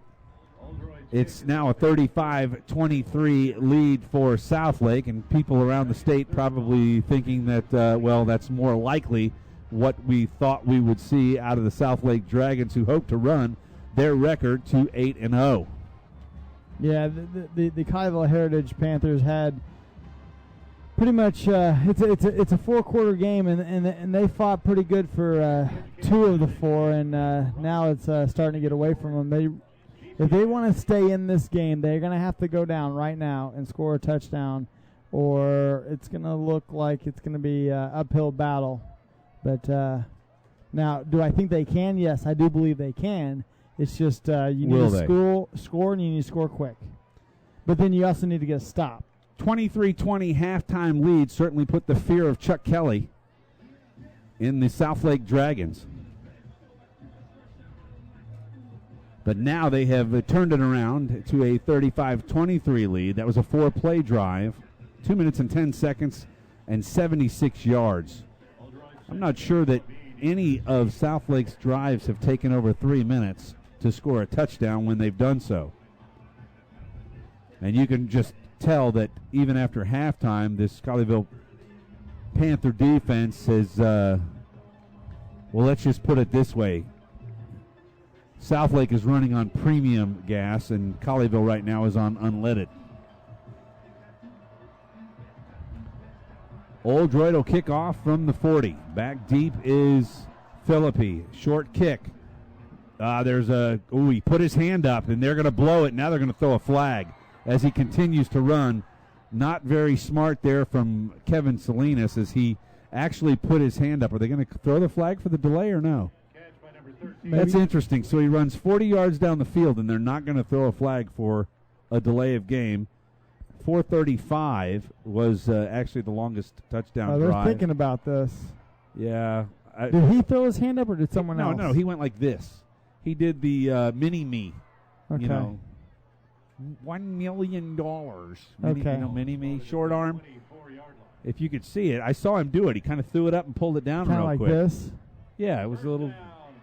They should throw. If they blow it dead and he runs 40 yards, they should throw the flag. Actually, it's just any motion. I don't think you can throw a flag on that, to be honest with you. Really? Delay a game? It happened in one of the collegiate games where the same thing happened, where the guy kind of went like this. There was kind of a short one, and he grabbed it and ran, and they didn't call a flag. Did they blow it dead, though? They blew it dead on the spot, yes. I think that's delay a game. All right. I'm an old-time official, so there you go. Snap back. Anderson's got it. Look to throw. Now he's going to run out to the left, and he's tracked down. And he lost about 2 yards on the carry. It's going to be 3rd and 8. Ball be spotted at the 27-yard line. Yeah, they really need to throw down the field here. And Nico Torres hasn't had any balls thrown his way so far. And I don't know if it's because he hasn't been open or it's just because the plays haven't been called towards him or what. Anderson will get a chance to throw here. Snap back, straight drop, looking left, gets rushed, got pressure, turns, throws, got a man open, and he threw it over his head. That was Kevin Salinas. And that's unfortunately the story of Trevor Anderson's year so far. Did not start the year as a starting quarterback, but an injury to Clayton Oliver forced him from safety to quarterback, and he just has not been accurate with the football, especially when under pressure. Exactly what I was going to say. He hasn't been that accurate. He has a pretty good arm. It's just when he throws the ball, it's just you kind of don't really know where it's going. Back to kick Bodish. Parker Fentress will stand at the 35. Bodish, beautiful kick. Up high. This one is going to force the fair catch at the 34-yard line.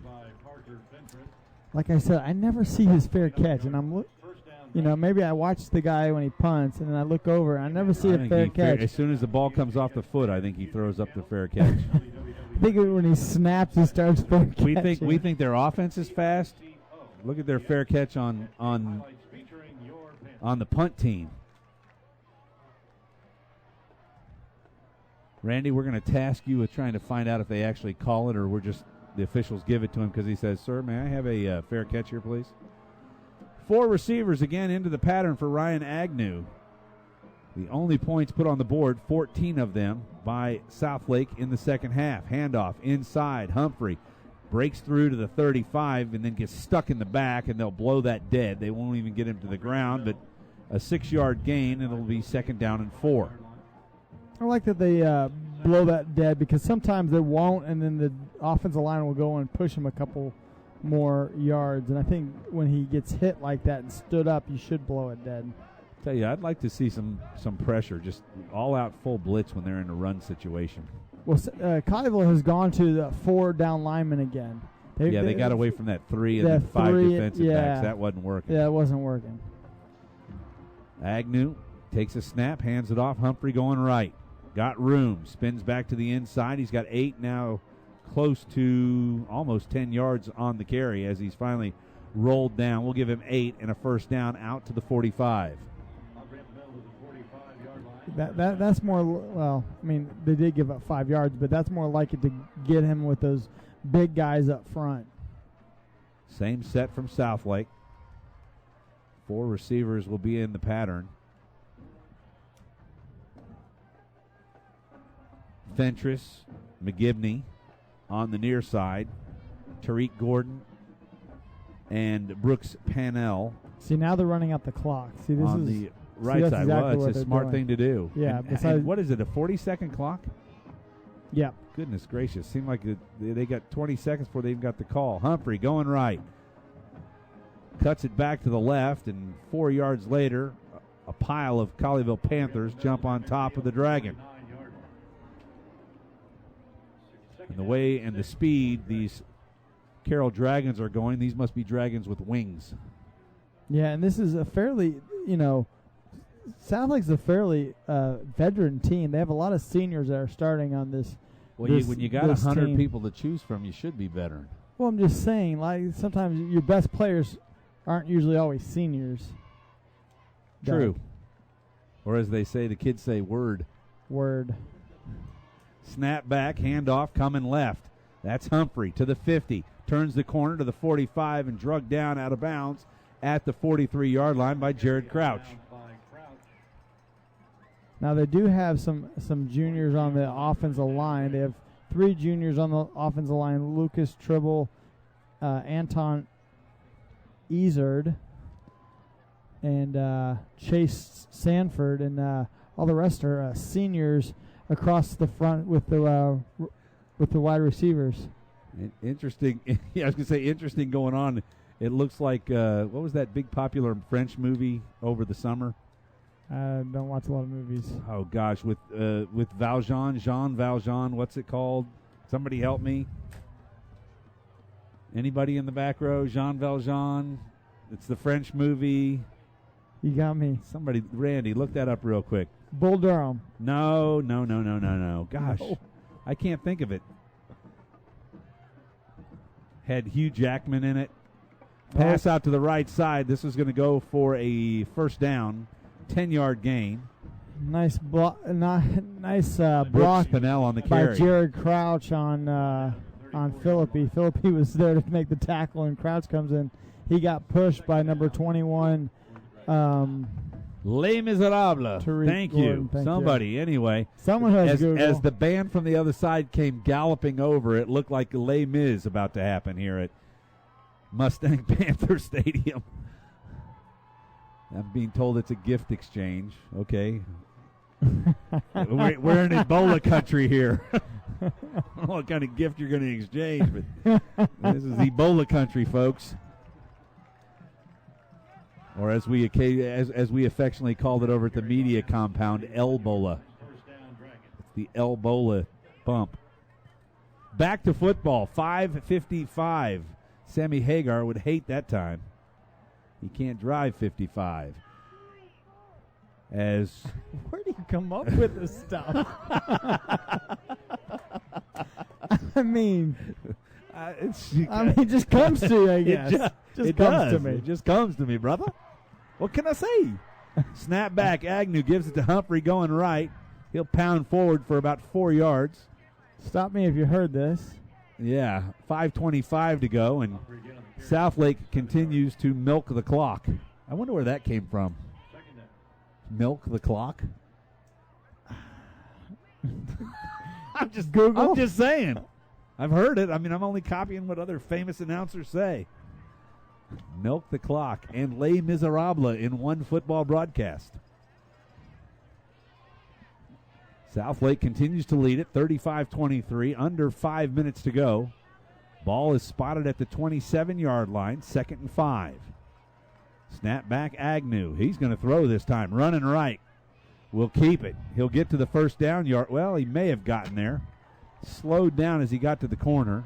That's a really, no, actually, he but slowed stays himself. in bounds. Yes, he slowed himself and gave himself up right before he got hit, so he kind of downed himself so he could keep the clock running. Really smart football play by Agnew.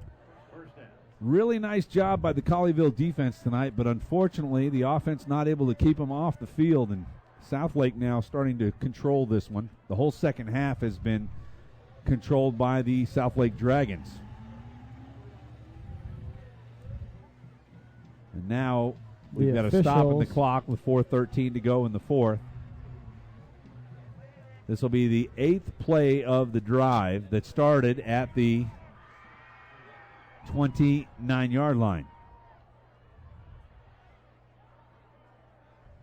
Well, the officials are going to come over and talk to head coach Hal Wasson.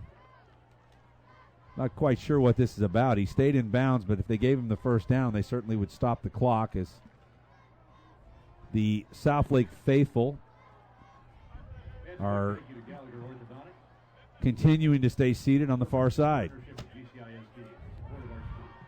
I was trying to ask Randy Wesley, when did they get the ball? Because they've been milking this clock. I'm assuming they've had it for over 5 minutes at least. I think it was at somewhere around 9 when they got the ball. Yeah, the tough part of that is that Colleyville doesn't seem to mind the fact that they've got it right now.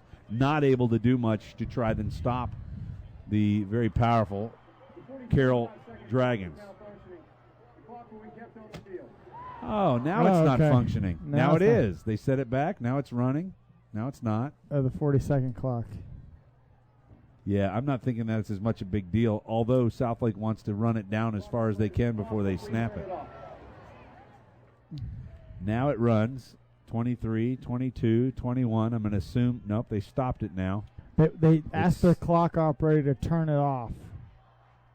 Yeah, well, he's not very good at turning things off or on, for that matter. Yeah, he forgot to run the clock during the... Wow. We could be in the post-game show right now if they could get the clock to operate properly. They've 4:13 to go. We've spent about 5 minutes now trying to figure out how to run the game clock or the play clock. And Southlake's had the ball for 5 minutes and 14 seconds to run this clock down. So they've been doing a really good job of, letting the clock run out. Kudos to their linemen who have held their position the whole time without jumping offside. Wow, that was like a 7-minute delay to figure out that the clock doesn't work. Now, I'm not sure how Agnew's going to actually run the clock down, not being able to see it running down. Wiltshire gets the ball right side. He'll push ahead we'll give him 4 yards on the carry. Inside the 20, down to the 19.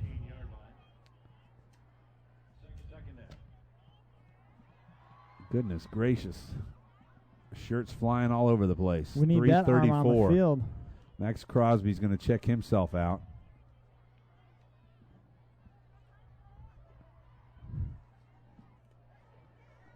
As it's gotten significantly quieter, here at Mustang Panther Stadium. Agnew from the gun, snap, handoff going right. Guess who? Humphrey, stiff arm on the corner. He's got it all the way down to the 5-yard line. And just for good measure, Southlake may just try and stick one more in the end zone. Yeah, I would assume that if they get this ball, the Colleyville's not going to call timeout. They're probably going to get this ball down to close to the 5-yard, 6-yard line. Well, they're at 6 now. So if they get down in the 1, they could probably run this clock out with 40. It's just first down. Are you doing quick math here on me? I'm trying. 250 yards plus for Humphrey tonight on the ground. Make that 260 exactly. Snap back, handoff Wiltshire. He's going to be pushed down at the 5, and the clock will continue to run. We're at inside 2 minutes and 30 seconds. Yeah, they're going to have to stick in the end zone because right now it's second down, so that's quick math. It's 120 seconds, so 40 seconds per snap. 40 3 snaps. Yeah. Run the clock out. Well, of course, with the operator we have here, the clock will stop and hold at 30 seconds. Just kidding. Second down from the 3. Agnew in no hurry. My guess is this goes to Wiltshire going right. Offside. Really, no flag. How can that be no flag? There is. There's a flag on the far side. It was offsides. Oh, it was? He was trying to time the snap. All right. I didn't see the flag. Yeah. Meanwhile, touchdown on the play. 1:46 to go, and Southlake Carroll has put a stamp on this one. 41-23, extra point to come off the foot of Jake Oldroyd. Snap is back. Good hold. Kick is up and good. So after leading by 2, 23-21 at halftime, Southlake has come out and put 21 unanswered points on the board. 11 plays, 7 minutes, 41 seconds, and 71 yards. That scoring drive from the Carroll Dragons, who, without a miracle in the last minute and 46 seconds, will likely run their record to 8-0. Colleyville will fall to 3-4 and even their record at 2-2 in district play, still needing at least one more victory out of their last 2 games of the season to qualify for the state playoffs. Yeah, next week's game against Coppell will be a big game. They won't have. I don't think tackling will be a problem against Coppell because their running back isn't as big as this one, but trying to catch them will be another thing. I believe that touchdown has started to clear the far side as the Southlake faithful have seen this before and are starting to head for the exits, up by 21 points. It's actually cleared 19. this side, too. Is that 19? Yeah. Yes. At University of Texas Degrees, finally doing some good. 42-23, 1:46 to play. Oldroyd will kick it off from the 40. Philippi back deep, and the air has been let out of the tires of the Colleyville Panthers by the Carroll Dragons tonight. First half of football was a real good one. Colleyville won that, but they have been dominated here in half number 2. Yeah, they haven't scored. Ball is chipped. Going to hit, fielded. Coming right, Toberny. He's caught from behind as one of the Dragons, number 33, ran by, came back, and that was, we get to use it. I.V. Seacat. No, it was number 44 who made the tackle. No, it was 33. No, 44. No, 33. I promise you it was 44. All right, we'll go with 44. I just wanted to say that. I.V. Yeah, no, it was 44. Otherwise known to his family as 4. 4. 44 would be Cale Foss. Yeah, Cale Foss, because I saw him tackle him and help him up, too. Really? Yes, what a nice guy. So a gentleman. He was a gentleman. Anderson takes a snap. It's low, looking left or right. Check that. Throw. There's Nico Torres. Nico Torres, first catch of the night. For a 4, maybe 5-yard gain. Torres, little push off, and really? The sound guy's going to throw the Panther sound effect down by 19 with 21 seconds to play. 4-yard gain? Come on. I'm going to have to give Peyton a call and have him call down here. Here's another pass. Torres. Oh, hello. Look what I didn't find. He was trying to run before he caught it. Yeah, definitely try to run before he caught it. And that's where this game turned. Yep. On the Kevin Salinas through his hand interception, that's where the football game turned into the favor of Southlake, and they have kept their foot on the gas ever since. You realize that when you play Southlake, they're going to be a smart football team, and that's one thing that you have to realize, that you can't make mistakes against them. Anderson throws a strike, and I think it was caught or intercepted. They're going to give the catch. Southlake comes away with a football, and that is number 33. Correct me if I'm wrong. Trey Arnold came up with the reception, but Ivy Seacat, is that 13? Oh, 13 yards on the carry. Man, you guys got me going everywhere. Anderson back to pass, hits the receiver, and it's dropped. I hate to say, just a little too late here with this offense, trying to go vertical. Yeah, they did a really good job the first half when they were throwing the vertical and getting all those getting the ball down the field. And this is the first time tonight, though, we've seen Trevor Anderson really go on a couple-step drop and throw the football, timing routes, as opposed to trying to find somebody and then throw it to them when they're open. Back again, looking, got a man, block. Threw it way over his head. That's Philippi. And that's the story, unfortunately, for Trevor Anderson, is he just throws the ball out instead of actually trying to hit a route. Philippi runs it back in, and he's ready to go again. Now they're going to take him out. Nico Torres back in. It'll be 3rd down and 10. Ball's at the 45. This has got to be 4-down territory with 44 seconds to go. Snap back, Anderson. Full blitz. They run the route left-hand side. It's a screen. Set up well, and it'll go for a first down to DeMarco Corbin. Yeah, real nice play by DeMarco Corbin following those blocks, but it's kind of a little bit too late. And we've got a timeout. Colleyville, really. Down by 19, 30 seconds to play, timeout on the field. We'll go ahead and take it with them. I hope we could hear that. Could we hear that? No. We'll pot him up. Go ahead. Go, Randy. SMU called a timeout down 43-0 against UNT with 6 seconds left. And then 2 weeks later, they called a timeout down like 56-0 against TCU with like 12 seconds left. Interesting. All right, well, we'll keep it right here since you did that. Yeah, baby steps. That's Actually, exactly this is 38 seconds. Here we go. We're out. Okay, go. Said that when they study our civilization 2,000 years from now, there will only be 3 things that Americans will be known for: the Constitution, baseball, and jazz music. GDYO's Jazz Institute provides young musicians in North Texas the opportunity to learn what it means to be a jazz musician through weekly technique classes and combo rehearsals with professional jazz musicians. From the first note to the final round of applause, GDYO Jazz Institute concerts will amaze and delight both hardcore jazz cats and new fans alike. Learn more about the truly original American art form through the GDYO Jazz Institute online at gdyo.org/jazz. Anderson back to pass, running to his left, and he's going to pick up 9 yards as he scrambles. 20 seconds left in the game, and another timeout to Colleyville. They have 1 left, or so it appears anyway, on the scoreboard. So we'll go ahead and keep it right here. I think Darren Allman's doing the whole, you kind of have to prepare for future games. Richland. Yeah, well, Coppell as well. With 21 seconds left, you want to tell your team that, hey, we still can score.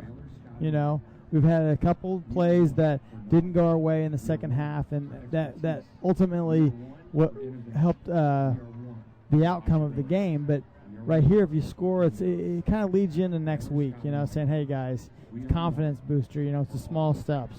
Well, you've got to believe that Colleyville, at least tonight, put a little bit of fear into Southlake. And as you mentioned, next year is going to be an interesting game. Yeah, next year will be an interesting game because you got 1 year. Darren Allman will have his staff in here for 1 year, have an off season with these kids, and I think it will be a different game next year. 5 receivers will flood the field here. Back to pass, Anderson up the middle. Salinas picked off. And not tackled, but now he's just going to fall down. Nico Torres came back and put it, and there's a flag. And that was a little bit of frustration, I'm assuming, by Jacob Kramer. Jacob Kramer, when the Southlake defender was sitting on the ground, he basically, we've seen that in the NFL. Yeah. Thursday night football. Of course, the guy can get up in the NFL and run, so I believe you bury him. Yeah. That's my opinion. I was for what it's worth. In the middle of that last play, I was noticing that the Southlake Carroll coaches from the coaches booth have already left and was heading down to the field already. Who's going to call the play? Who's going to call the play? Who's going to call it? Yeah. Should we sign language to him? Yeah. Go deep. No. No, they're already down the sideline. Those are the slappies who have to pick up all the stuff. Excuse me, you call them slappies? Slappies. Have you not what's seen? What's slappy short for? No, have you never? No, have you not seen it? What? No. Here's that victory. Okay, go ahead. Victory formation. Yeah. I'll tell you in the post-game show. That wasn't even Agnew. Who got in for a snap? That was number 14, the backup quarterback. Montana Murphy. That's a good name, Montana Murphy. He'll be around next year. Yeah, he'll be next year. So a very valiant effort from the Colleyville Heritage Panthers. They led at halftime 23-21, but give up 3 second-half touchdowns, and they go down to the Southlake Carroll Dragons 42-23. The In Command Broadcasting postgame show comes up next. This broadcast is under the direction and is copywritten by Champion Sports Radio. Any rebroadcast, retransmission, or use of the audio stream, and any and all other use of the accounts of this broadcast without the direct written consent and permission of Champion Sports Radio is strictly prohibited. All rights are reserved by Champion Sports Radio and ChampionSportsRadio.com. This is a presentation of Champion Sports Radio, your home for championship broadcasts. Jason Ridley Agency is a proud sponsor of Colleyville Heritage Panther football. The Jason Ridley Agency offers home, auto, boat, motorcycle, RV, and coverage for all your valuable property, including business insurance. The Jason Ridley Agency is conveniently located in Colleyville, and you can find them online at jasonridley.com or call them today at 817-281-4500. The Jason Ridley Agency says, go Panthers. Nationwide is on your side. Point of Origin Design is your one-stop shop for all your apparel, promotional, event, or team uniform needs. Point of Origin Design is a full-service design and logo creation company that offers a wide variety of imprintable and embroidered products. With competitive pricing and quality work, you can't go wrong with Point of Origin Design. It's always best to start at the right point, so visit them online at pointoforigindesign.com. Let them help you plan your next promotional item or design your next t-shirt. That's online at pointoforigindesign.com. The Centers for Disease Control and Prevention estimates that nearly 4 million brain injuries occur every year due to sports in the U.S. They also estimate that 70% of concussions go unreported. Not identifying concussions early can be devastating, especially if the athlete continues to play with symptoms. Catching hard hits fast is critical, and that's why you need the Shockbox Helmet Impact Sensor. The Shockbox is a small sensor that easily attaches to most football, lacrosse, and hockey helmets and instantly sends a signal to a smartphone on the sidelines when the player has taken a hard hit that puts them at higher risk for injury. The free app receives data from the sensor, displays information about the impact, and even walks the user through a concussion assessment. The app also logs symptom and impact data for future medical use. Visit ShopboxDFW.com to learn more about the Shockbox Impact Alert Sensor and determine if it is the right option for your child. Be warned instantly when a player has experienced a head impact that could result in a concussion. Visit ShockboxDFW.com today. ShockboxDFW.com. There's a time and a place for everything. As you'll see, projections for the next quarter are... He shoots, he scores! 2 points for team middle management. The office is not one of them. Jack, can I see you in my office? No pouting, it's your ball. Let's see what you got. But Whirly Ball is. For corporate events, team building, and private parties, Whirly Ball in Hearst and Plano is electric fun. Test your skills on the arcade games. Zip around in your Whirly Bug for a Whirly Ball competition. Or play the most affordable laser tag in the city. Learn more at whirlyball.info. Writer Gerald Early said that when they study our civilization 2,000 years from now, there will only be 3 things that Americans will be known for: the Constitution, baseball, and jazz music. GDYO's Jazz Institute provides young musicians in North Texas the opportunity to learn what it means to be a jazz musician through weekly technique classes and combo rehearsals with professional jazz musicians. From the first note to the final round of applause, GDYO Jazz Institute concerts will amaze and delight both hardcore jazz cats and new fans alike. Learn more about the truly original American art form through the GDYO Jazz Institute online at gdyo.org/jazz. Many heart conditions can be fixed, but many of us don't know we have a problem until it's too late.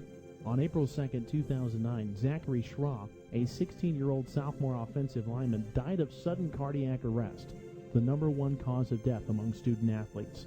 Like so many SCA victims, Zach had no heart issues, nor did anyone in his family. If Zach had an echocardiogram, he might have been able to avoid suffering a condition that takes 10,000 of our youth each year.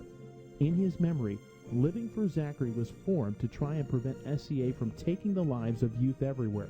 Join in the fight today and stop the silent killer of SCA by scheduling your young athlete for an echocardiogram, a procedure that can detect any heart issue with 99% accuracy. For more information, visit www.livingforzachary.org. That's living4zachary.org, and let your heart be heard.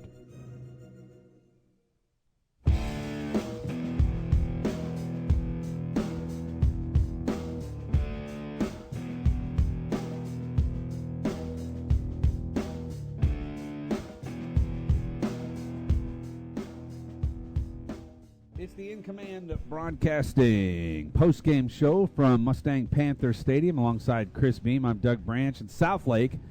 gets away with a 42-23 win over the Colleyville Heritage Panthers. And I say gets away with, they got all they could handle in the first half, trailing 23-21. But as I said before, the fear of Chuck Kelly was put into the Southlake Carroll Dragons, and they come out with 21 unanswered points in the second half and take down a very crucial District 7-6A victory. Your thoughts? Yeah, I wouldn't say the first half was not a fluke, because I mean to get that lead they had to have an interception return for a touchdown. So I think in a way that the Carroll was kind of getting in their own way. Now don't get me wrong, both the interceptions by Nick Felix were really good, but eventually Southlake Carroll is a very good football team, and they're very sound. They're very smart, and eventually that smart football team usually wins the game because of, not saying Darren Allman's team's not a smart team, but they will eventually win out in the end. What's the matter? Nothing. Very eloquently said by you. Shut up. Scoring it summary. Is, I mean, think about it. In the second half was Colleyville's getting them. They get in their way, but Southlake creates the turnovers, and if they don't throw that pick, I mean they had a fumble down here going in, so it's like they make a lot of mistakes, but they have enough talent to make up for those mistakes. Well, if you go by statistics, it was dominated by Southlake Carroll. They go for 492 total yards. 354 of those are on the ground on 54 carries. And guess who had a career night tonight? 35 rushes from Lil Jordan Humphrey for 261 yards and, count them, 4 touchdowns. He outdid Emmanuel Sanders by 1. You ask yourself, Emmanuel Sanders, of course, former SMU product who caught 3 touchdown passes from Peyton Manning Thursday Night Football. Aside from that, on the Southlake rushing side, DeAndre Wilshire, 8 rushes, 67 yards. He also had a touchdown, and from there it dropped off. Ryan Agnew had 21 yards. Grant McFarland, 5 yards and a fumble.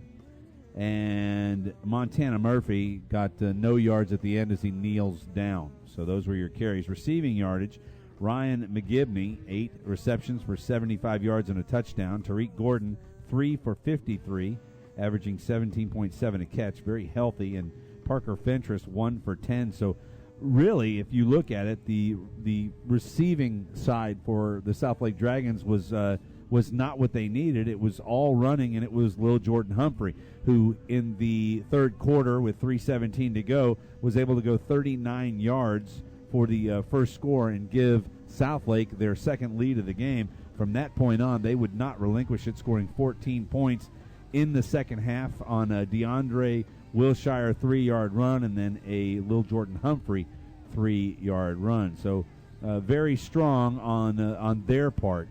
Look at Colleyville stats real quick. 200 total yards, rushing yards 35 for 104. Not a bad night rushing, but 96 yards only passing. 2 interceptions. One of them came late and was insignificant. The one that was significant was Kevin Salinas' ball right at midfield, went through his hands and was picked off, and that's really where the momentum started to switch for the Southlake Carroll Dragons. So we are final score here, 42-23, when the In Command Broadcasting postgame show rolls on. Chris Beam will take you throughout the DFW region and update you on final scores. That's next here on Champion Sports Radio. The postgame show rolls on.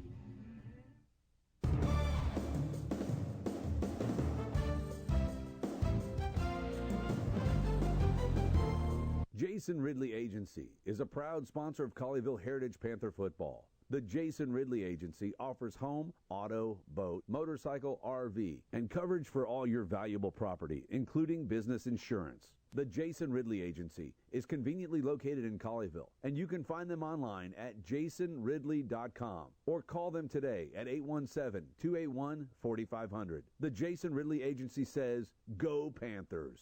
Nationwide is on your side. Stay up on all the latest news about the teams you care about and know when your favorite games are on the air thanks to Champion Sports Radio social media. Either follow @Champion Sports on Twitter or like our Facebook page at facebook.com/Champion Sports Radio, and you will know what time your game starts, who was named Player of the Week, or what your school's alumni are doing in college. That's on Twitter @Champion Sports and facebook.com/Champion Sports Radio. Your home for championship social media. Do you need a boost in exposure? Want to reach local, community-minded folks with information about your business? Join the Champion Sports Radio team and advertise during these games. In the last 4 years, Champion Sports Radio has broadcast over 600 games for more than 3.5 million listeners. And Champion Sports Radio wants to help you use major high school sports to reach thousands of local fans right in your community. It's also a way for your business to give back to the community by helping all these well-deserving student-athletes get some recognition for their accomplishments. The cost simply can't be beat for the effect it will have. You get a lot of bang for your buck, and best of all, it provides an opportunity for the best advertisement of all, word of mouth. To secure your prime commercial spot during the broadcast, contact Thomas Lee at Champion Sports Radio by phone at 972-741-0334. That's 972-741-0334, or online at championsportsradio.com. Champion Sports Radio, your home for championship broadcast. Are you tired of only spending time as a family huddled around the TV? Would you like to enjoy some culture with your loved ones without breaking the bank? Then let me introduce you to the Greater Dallas Youth Orchestra.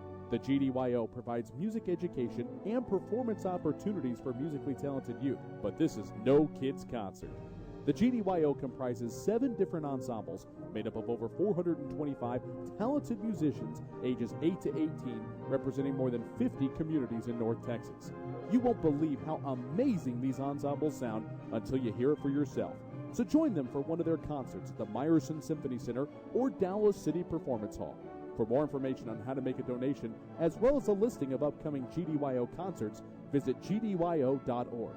And if you know a talented young musician interested in an unbelievable experience, auditions take place in the spring. Connect with the Greater Dallas Youth Orchestra on Facebook, Twitter, LinkedIn, and at gdyo.org.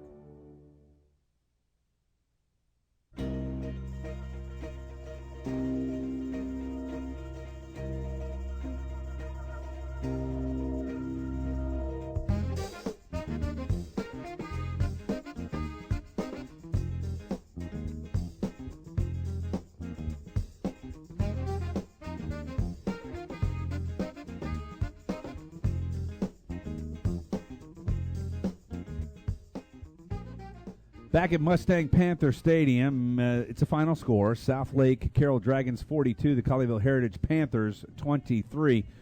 Remind you that the Panthers led at 23-21 at halftime, and Hal Wasson got his squad rallied, came out, put 21 unanswered points on the board, and they come away with their 8th victory of the season, their 4th victory in District 7 6A, and they sit atop the district, followed up by Trinity, who won a game tonight over Coppell, and Chris Beam has got all the scores. Chris?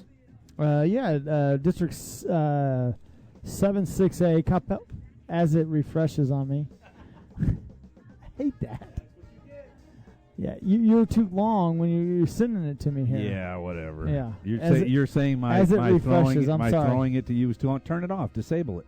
I did. I hit the disabled, and this is what I get. All right, we'll come back with the scores in a moment. Sorry, I can't do anything about. Okay, there we go. Thanks to AT&T for their high-speed internet. 7 6A scores: Trinity Trojans over the Coppell Cowboys tonight, 33-10. Hurst LD Bell gets their first win of the year, 39-22 over Haltom, and obviously you know the Southlake Carroll Colleyville Heritage score, 42-23. Let's go to the District 6A, which is Doug's favorite district. Allen ends up beating Flower Mound. It was close, 63-17. Plano West 50, Hebron 7. McKinney Boyd 20 over Flower Mound Marcus 15. And Louisville comes back to beat Plano East 58-56. Wow. No overtimes? No. Wow. That's a big one. How about those Fighting Farmers? Yeah, District 5 6A, Denton Geyer goes and beats Trophy Club Byron Nelson 59-28. Keller beats Denton Ryan 35-14, and Justin Northwest beats Keller Timber Creek 31-29 in a squeaker. You got a minute and 30 seconds to give me some more scores. Grand Prairie at the Gopher Bowl. It is the Gopher Bowl. I don't like That's to what they call it? It's the Gopher Bowl. It's not the Gopher. It's the Gopher Warrior Bowl, but I call it the Gopher Bowl because when I went to play there, it was the Gopher Bowl. So the Gopher Bowl, Grand Prairie beats Midlothian 38-24. Mansfield beats South Grand Prairie. That was obviously not at the Gopher Bowl, 49-28. Irving Nimitz beats Irving 21-12. Highland Park in their first year in 6A, in District 10 6A, beats Mesquite 45-14. They didn't realize it was going to be this easy in 6A. Richardson Pierce 32, Lake Highlands 22. Mesquite Horn 43, North Mesquite 19. Richardson 27, Richardson Berkner 24. Do I still got time over there? Yeah, but as we go out, I want to ask Siri a question. Siri, can you tell me the best team in the NFL? Garland 33, Garland Lakeview Centennial 22. And the NFL has the best out statistic. What's the best team in the NFL, Siri? Hey, the Broncos are in first place in the NFL. There you go. Azle 55, Denton 34. Not what he wanted to hear. Oh, all right. When we come back, we'll wrap it up here from Mustang Panther Stadium. Hey, it's Colleyville Heritage Football on Champion Sports Radio.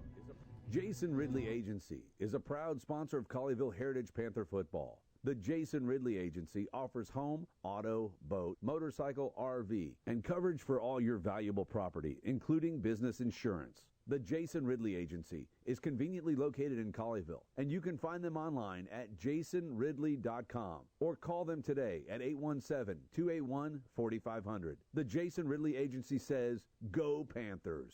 Nationwide is on your side. The Centers for Disease Control and Prevention estimates that nearly 4 million brain injuries occur every year due to sports in the U.S. They also estimate that 70% of concussions go unreported. Not identifying concussions early can be devastating, especially if the athlete continues to play with symptoms.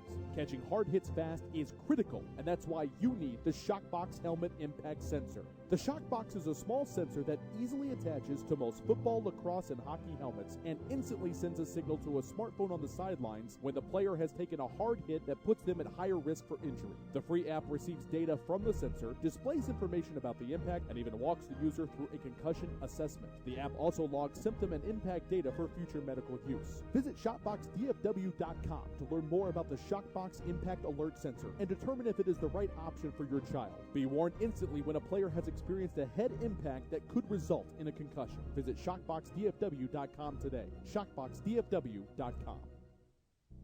In Command Broadcasting, a sports TV broadcasting and marketing company. In Command Broadcasting provides a wide array of turnkey video production and streaming services. In Command services include filming of sporting events, season highlights, school graduations, corporate infomercials, and documentaries. In Command streams your sporting event or company function over the internet live or on demand. Call 972-851-7888 to raise the energy of your next event. In Command Broadcasting, 972-851-7888. Writer Gerald Early said that when they study our civilization 2,000 years from now, there will only be 3 things that Americans will be known for: the Constitution, baseball, and jazz music.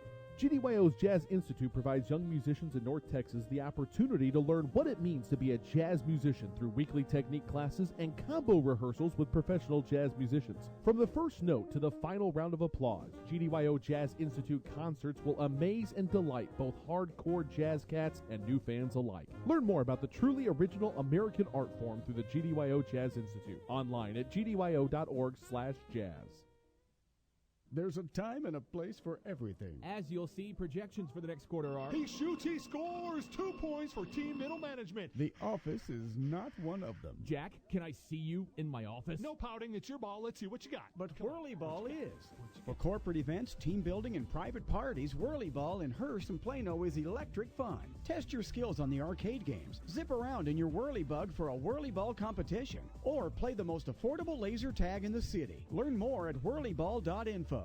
Point of Origin Design is your one-stop shop for all your apparel, promotional, event, or team uniform needs. Point of Origin Design is a full-service design and logo creation company that offers a wide variety of imprintable and embroidered products. With competitive pricing and quality work, you can't go wrong with Point of Origin Design. It's always best to start at the right point, so visit them online at pointoforigindesign.com. Let them help you plan your next promotional item or design your next t-shirt. That's online at pointoforigindesign.com.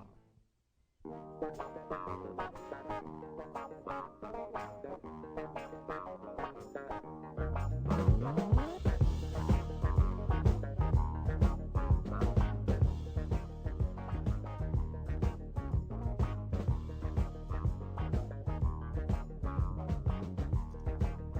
need to get a direct link for my phone, audio-wise. This would be fun. Yeah. All right, Mustang Panther Stadium has emptied out, but not before the Southlake Carroll Dragons get victory number 8 on the season, 42-23 win over York Colleyville Heritage Panthers. Alongside Chris Beam, I'm Doug Branch. This is the In Command Broadcasting post-game show. And Chris, Colleyville starts off very surprising. They actually get out to a 20-7 lead on the back of Nick Felix, who has 2 interceptions in 2 consecutive plays. The second one he takes back to the house for a touchdown, but from that point on, only a field goal for Colleyville, and they lose it, not scoring in the second half.